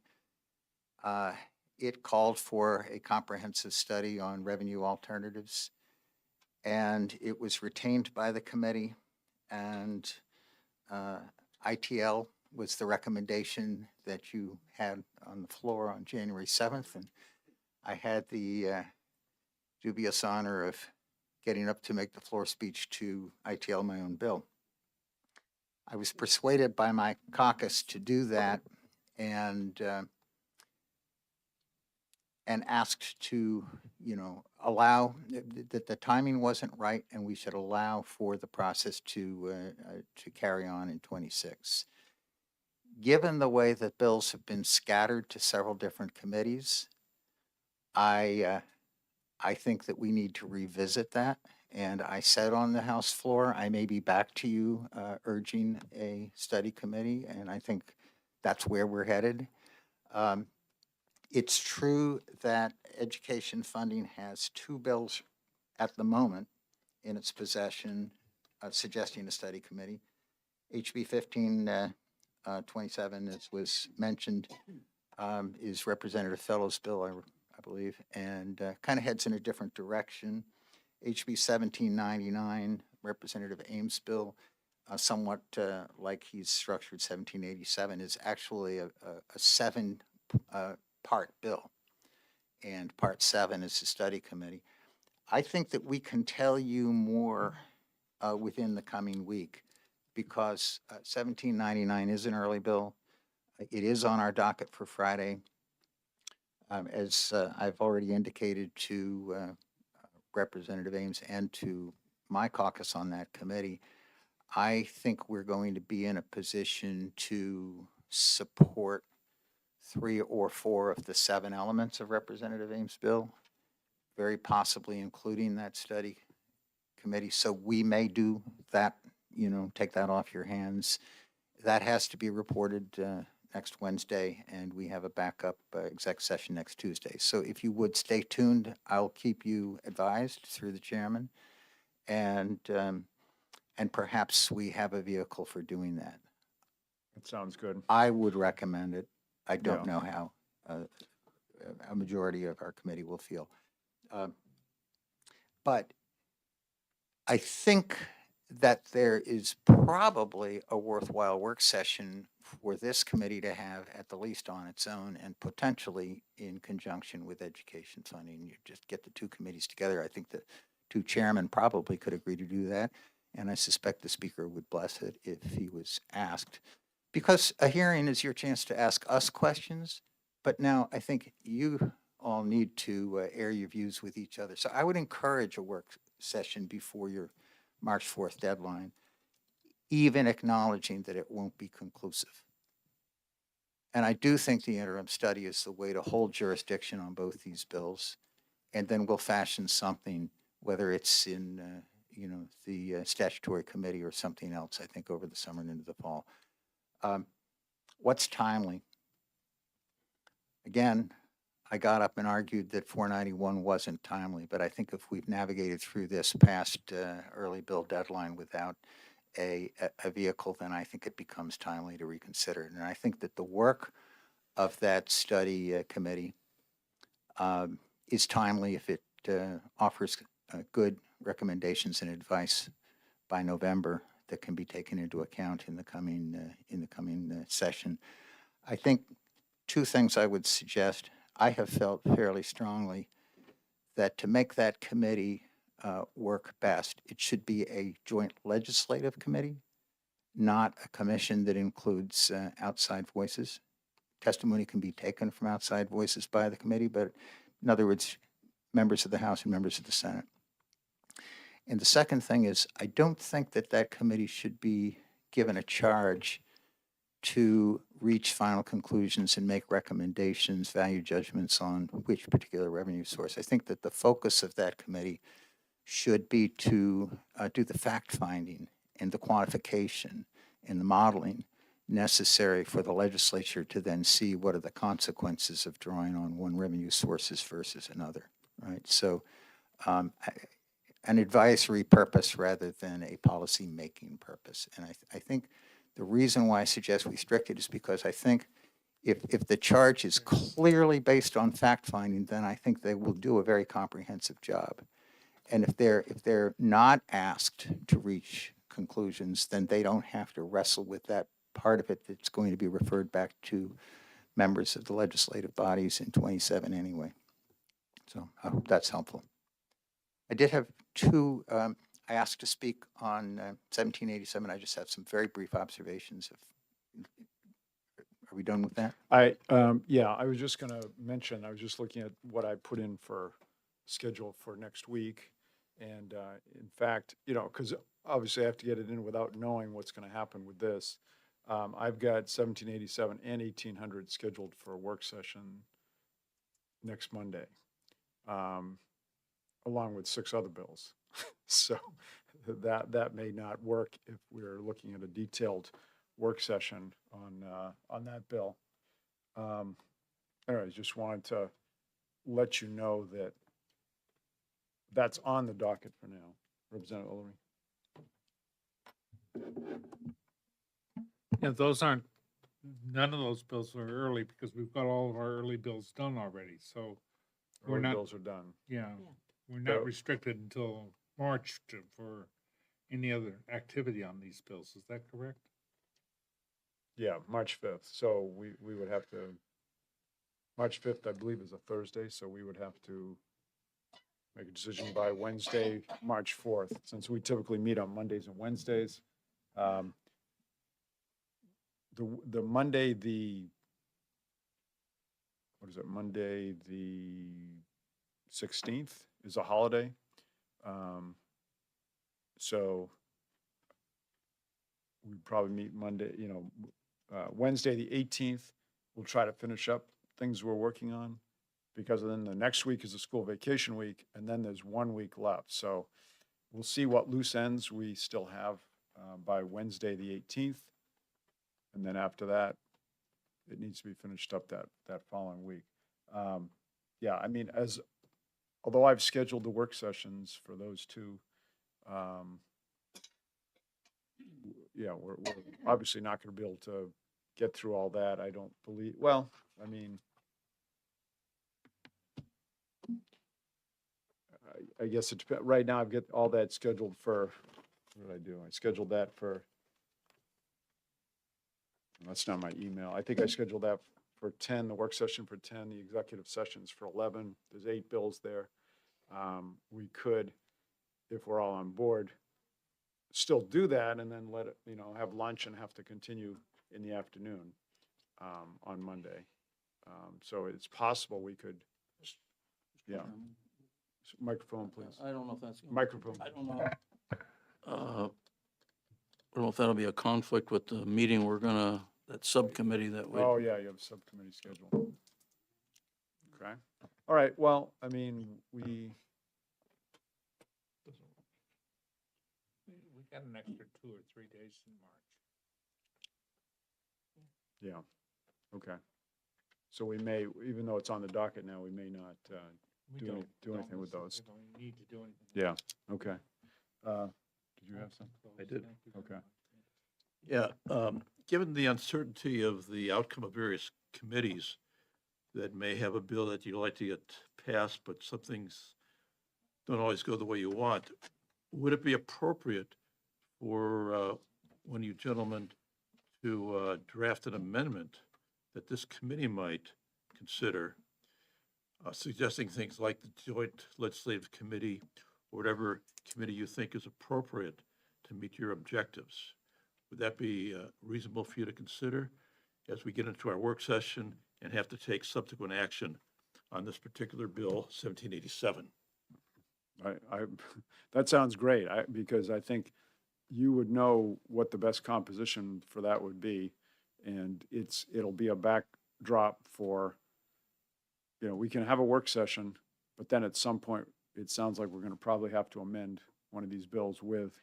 I something would like that. agree that if education funding hasn't found a path forward to create a vehicle to really focus on this, that, yes, we could come back to you, and there's no reason why it couldn't be done, up to March 4th. So, Okay, Thank so you for the we'll wait, suggestion. we'll also wait to hear what happens in your committee on Wednesday, or on Friday. Friday, which may kick then off to a conclusion on Tuesday. Okay,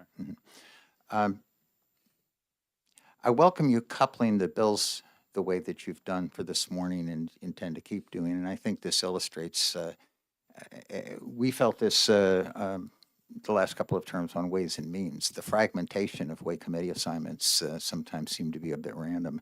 But wholly aside from the fact that we typically have swept bills land in a couple of committees, which is a problem in its own right, by 1800, by trying to bring the revenue sourcing and the funding allocation into the same bill, just makes that problem even worse. We probably have had 6 to 10 bills during the current biennium on the fund allocation side of the equation. And that's why it needs a more comprehensive approach.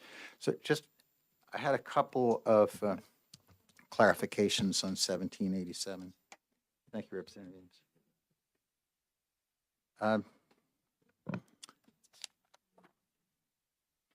I think equalized valuation has to be an element of a SWEP, whatever it is. And I just want to acknowledge that, as Mark Manganello had already said it, and Representative Ames mentioned it, I fully agree and I contemplate that. So that $5 may not look like precisely $5 in each of your towns. Second, the observation of how equalized valuation impacts the rate in Charlestown, which of course I've brought up because I represent Charlestown, but also because it's the ultimate example of how extreme this can get. It's accurate to a limited degree. It is the case that Charlestown was last revalued in 2021. So this was about a year into the post-COVID real estate uptick. And so we are on schedule to have a revaluation this year. The fact that we're in our 5th year of that cycle does mean that our equalized valuation is the reason for our $1.78 SWEP tax. Right? On the other hand, I just want to make very take pains to make sure you don't come to the conclusion that that's what's behind our elevated total taxes.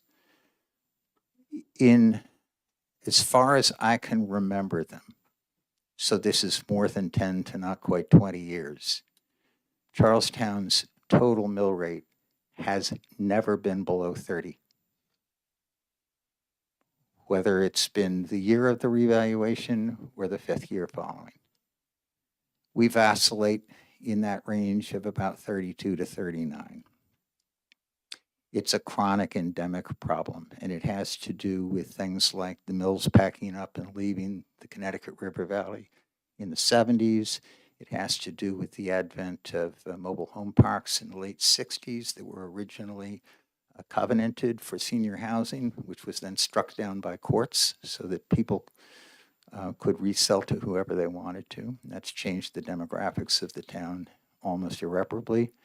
And it has to do with things like having joined a cooperative school district in the late 70s. And also on our warrant for this March, we have 2 of our 5 towns petitioning to withdraw. So who knows where that goes. But unfortunately, we would tell a different story for Berlin, a different story for Franklin, a different story for Winchester. But when a town, Claremont, when a town gets into that predicament, our current real estate tax keeps them there. No way out. So I appreciate the attention that you're giving to this subject. And again, I don't want you to think that equalized value is somehow, the full explanation.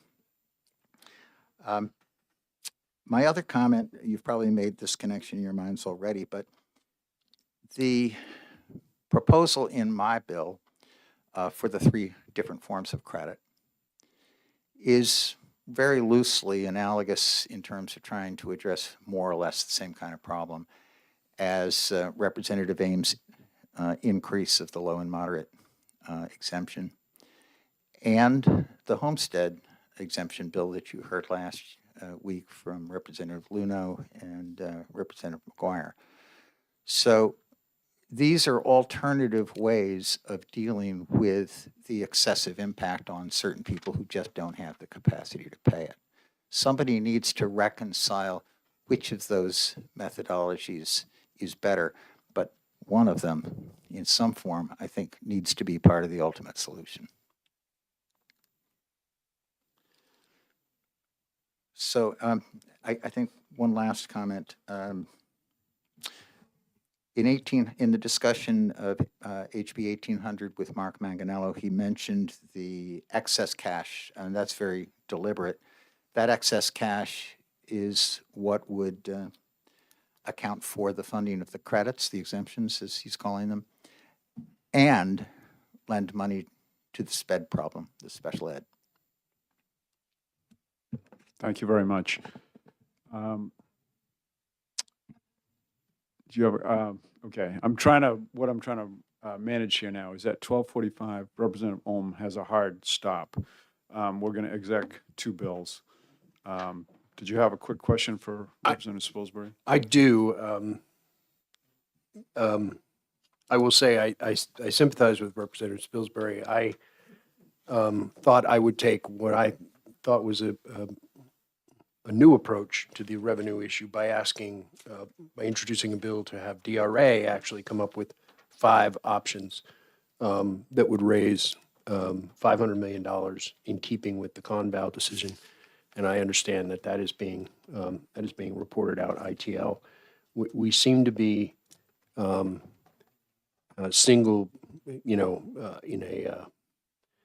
a process of disposing of all of the possible options, even to include a study. But I guess I am led to the inescapable conclusion and ask if you would agree, which it sounds like you do, that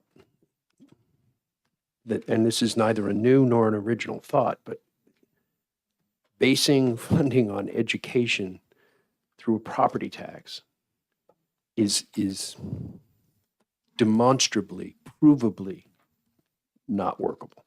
Would you agree?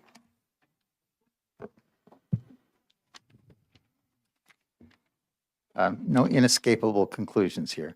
I wouldn't agree that it's not workable.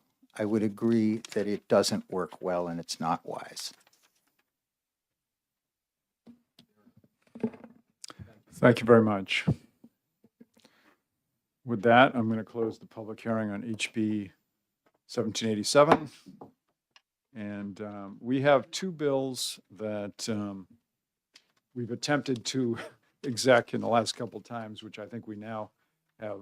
What we'll do, the one we'll do first is HB 1624, which deals with special and dedicated funds. Representative Almy had a one minor change that I forget who it was, pointed out that so this is Amendment 0482. It's very short. You should all have it, like 3 or 4 lines. I'm going to open the executive session. The executive session on that shortly, but I just want to make sure everyone has that in front of them. The main point is she had noticed that RSA 4:9 -A, as it was stated, should be 4:9 -P. What is this? Okay. You're also getting, Representative McGuire noticed that, okay. You're also getting amendment 0434 for HB 1090, which is the other bill that we're going to exec. But we need to go through that carefully. Representative Spar did an amendment to that previous bill. All right, with that said, let me open an executive session on HB 1624. And Representative Almy, would you like to make a motion? I would like to move passage of HB 1624. Okay, do I have a second? Second. Representative Ullery seconds it. With the amendment on 0482H. And to speak to my motion. Do I have a second on that? Second by Representative Tierney. Yes, you may speak.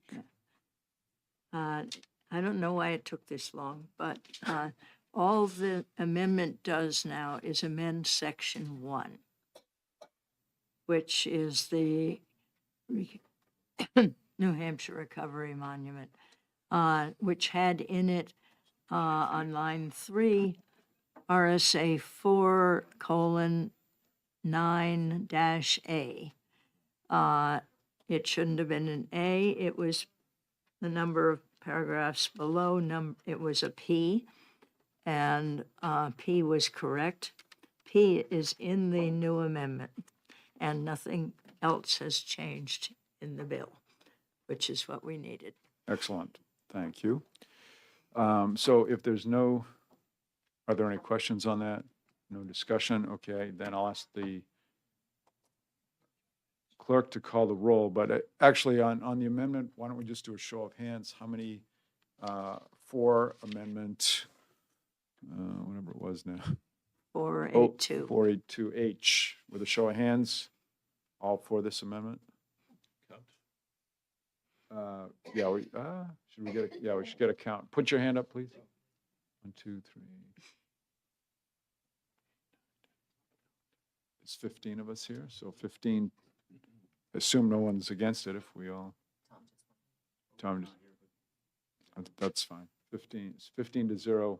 Amendment passes. Now on to the bill OTP A. Seeing no desire to talk on that, we'll move along. The clerk will call the roll. Need to know who's moving the OTPA. Representative Elmy. For the record, we are voting on House Bill 1624 as amended by amendment numbers 2026-0. No. Oh, I'm sorry. Go ahead. Vote is the motion is OTPA. About to pass as amended on House We Bill just added some. 1624, amended by amendment number 2026-0482H. Representative Ulrey. Aye. Clerk votes yes. Representative Sodi. Yes. Representative Ors. Yes. Representative Tierney. Yes. Representative Cole. Yes. Representative Breyer. Yes. Representative Mary Ford. Representative Mary Murphy. Yes. Representative Almy. Yes. Representative Southworth is not here. Representative Malloy. Yes. Representative Schomburg. Yes. Representative Bolton. Yes. Representative Elberger. Yes. Representative Jeffrey Smith is not here. Representative Opal. Aye. Representative Spar. Chairman Janigian. Yes. With 4 absent, 0 opposed. Make 16. No, it's 16-0. That's correct. Any issue with putting it on consent? Seeing none. We'll put- What? No, that was, we did a hand We vote on did the that by amendment. hand. We don't do that often, so you didn't notice. So that'll go on consent. And Representative Elmy, you'll do the report on that, committee report. Yes, All right. later today. If you can get it done by 1, I can submit it, but that's not important. No, don't worry about it. Well, I can try. Yeah. Okay, I'll do it. I've I'm- got an extra copy of the amendment I can write on. I'm going to close the executive session on HB 1624. And open an executive session on HB 1090. And before we make any motions, I guess Representative Spar, if you can walk us through the changes. The bill was amended to remove Section 2, which had the wording in there of including vehicles across waterways. So it is reverting back to the original language, which means if you rent a vehicle, it will only be for vehicles that you rent that you can drive on a road, not in a water. And the other change was the dates, as Jennifer Ramsey mentioned, to coordinate them together beginning on July 1st of 2027 and making that the effective date. Okay. And what was, there was so the only thing this bill is doing now, beyond fixing the effective date, is also correcting. It was Right. clarifying the billing of tolls, that they would not be taxed twice, because we used to throw your change into the, toll booth, and now you Oh, right. oftentimes get billed. And the other one was getting rid of the specific cent amount charges for under $1 and just rounding up to the nickel at the 8.5% M&R charge fee or tax. Oh, is the rounding up in the main part of, oh, yeah, the main part of Yes. the bill, okay. Correct. Does anyone have any concern? No, I'd just like to point out also that it changes the dates at which this is going to Right. be Yeah. paid. Right, yeah. Because that was another problem. Representative Ulrich? I'd just like to point out that we're still using mills to tax the road toll. Really? Yep. I thought we were doing $1 bills. Nope. Not the toll, the road toll, which is the gasoline tax. Oh. Mills, he says. Mills. Yeah, for the gas tax. We do have a need to get the clerk No. out of here. He has half an hour. The .2 is a mill. It is? It's 20 mils. Isn't that a tenth? It's 222 mills. 22. All right. Spilsbury was appreciating saying no one meal could solve all Nothing, never Good- mind. Good to Move know. forward, sorry. Yes. Okay, Please. Representative Opel, was there something you had on this bill? Oh, no. Okay, because you looked like you were about to, just a stupid comment. okay. Does everyone feel comfortable with the language here? Any concerns? Okay, One quick one. Representative Tierney. So we're getting rid of, from the original bill, under section 3, we're getting rid of Roman numeral 2, Roman numeral 3, and Roman numeral 4. Okay? Yes, because he's only modifying Roman numeral 2, And it then becomes a housekeeping bill. right? Okay. All right, good. So Representative Spar, would you like to make the motion on? I'd like to make a motion to approve the HB 1090 and the addendum 20. No, so first you make a motion of OTP on HB 1090. I'd like to make a motion of OTP on HB 1090. Okay, do I have a second? Second by Representative Tierney. And then do you have a I'd like- further motion? I'd like to make a motion of OTP for amendment 0434H. Okay, do I have a second? Representative Tierney seconds that. And would you like to speak to your motion? I think enough's been said. Sounds good.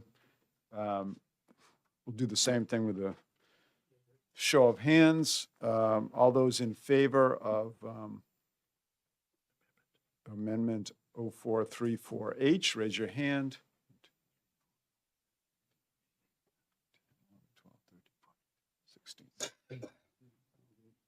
The vote being 16 to 0, the amendment passes, and now we're on to OTPA, and I'll ask the clerk to call the roll. Thank you, Mr. Chairman. We are voting on House Bill 1090 as amended by 2026-0434H. The motion is OTP, to pass with amendment. Representative Ulrich. Yes. Clerk votes yes. Representative Sodi. Yes. Representative Ors. Yes. Representative Tierney. Yes. Representative Cole. Yes. Representative Breyer. Yes. Representative Mary Murphy. Yes. Representative Almy. Yes. Representative Malloy. Yes. Representative Schomburg. Yes. Representative Bolton. Yes. Representative Elberger. Yes. Representative Opel. Aye. Representative Spar. Yes. Chairman Janigian. Yes. 16-0, 4 absent. Okay, the vote being 16 to 0, the OTPA motion passes, and I'll close the executive session on HB 1090. Okay, well done. Forgot to ask about consent. What? Oh. Any objection to consent? No. Author. Seeing none? I already wrote consent on my paper, so. Spar will be the report. Mr. Chairman, can I ask a Yeah. Put your mic on. Is for a procedural question, Mr. Chairman, in a situation like we just had, where we had a show of hands on the amendment, it was 16-0. Is a motion to dispense with the roll call and just mark every member? We can't do that. In other words, well, instead of going through the, Paul says no. okay, well, I'm going to check Mason's, and I don't think our rules prohibit that kind of motion. If I could clarify, so the clerk will record the members present. And then that's for the division vote on the bill, on the amendment. Then there's a roll call on the bill itself. No, I understand. I understand the procedure when I'm, anyway. All right, so now, let's talk about, next week. So all I'm scheduling for next week is Monday. And Monday, what I did was I have a work session starting at 10 and an exec session starting at 11 with 8 bills listed. It sounds like 2 of those bills now we probably won't do much with, the 2 education bills we just heard, 1787 and 1800. That would leave six bills that we haven't dealt with yet. We have now we had exec 21 bills when we walked in here. We just did 2, so we have exec 23 of our 33 initial bills. We may get a couple second committee bills over the next couple weeks, hopefully not too many. I don't think we'll get many. But that's all I'm scheduling at this point. I don't think we need to meet on Wednesday. Then the following week, Monday is a holiday, so we can only meet on Wednesday, but I think we're far enough along that that might be okay. And I'll just have to figure out whether we do that, the 1787 and the 1800 work session on that Wednesday. Can make that decision next week after Monday, so we see how much we've done. Because if we're pretty well along, we could have that work session on Wednesday, the 18th. And then, Mr. Chairman, if I may, so on Monday, the 9th, we have the subcommittee on 1420 at 1 o'clock. And at 10 o'clock on Wednesday, we have the subcommittee on 1648. Yeah, I'm not gonna do anything this coming Wednesday. Right, so A week from today, there'll be no meeting of this committee. I don't know whether others have already handled this or not, but have we set a meeting place? Are we meeting here in this committee room? For both of them, okay. I just haven't checked. Well, Is- okay. it won't be in this room, it'll be in Well, it'll be in 159, one of our yeah. myriad Ways and Means committee rooms. Yeah, we stake out a lot of territory. Okay, Come on, I does wanted anyone to have use- anything? I wanted to use myriad. Anyone have, and you know, speaking of myriad, a lot of people use that word incorrectly. It's always myriad of. No? Because a lot of times people use myriad as in a replacement of many. But I did read some, unless that was wrong, that it's a myriad of. But anyways, we're not an English, I'll be happy to have that conversation with you, Mr. Chairman. And the other word Oh, is that's an right, yours. algebraic formula. And if you take the numbers 1, 2, 4, 8, so what was the word? Recursive formulation is 1 + 1 is 2. So 2 + 2, using the same formula. The next one is 2 + 2, which is 4. And then the next, using the same formula, is 4 + 4 is 8. So it's an algorithmic progressive calculation. good to know. All right, any, As if anyone gives a rat's, but I looked it up. does anybody have any other concerns or questions? All right, seeing none, Irrelevant. we're all done, yeah. So you're gonna stay in that for 15? Monday, 10 or 11 starts. What's that? 10 or 11? 10 is the work session, 11 is the exec session. And actually, for the Republicans here, we'll probably caucus at 9 on Monday. Who we missed? What a 1, pain. 2, 3. You have a doctor's appointment when? Okay. Here in town? Well, you can make it. Just tell them to push it up, right? Will you be here? You'll Well, be, it depends if you, you should be here by 11, right? I should be here by hopefully 10 o'clock. Okay. Right here. Oh, when did you say it was? 8:50? 8:50. Oh, okay, If yeah, I get in by 9 o'clock, I should be here by 10 maybe. okay. All right. I schedule things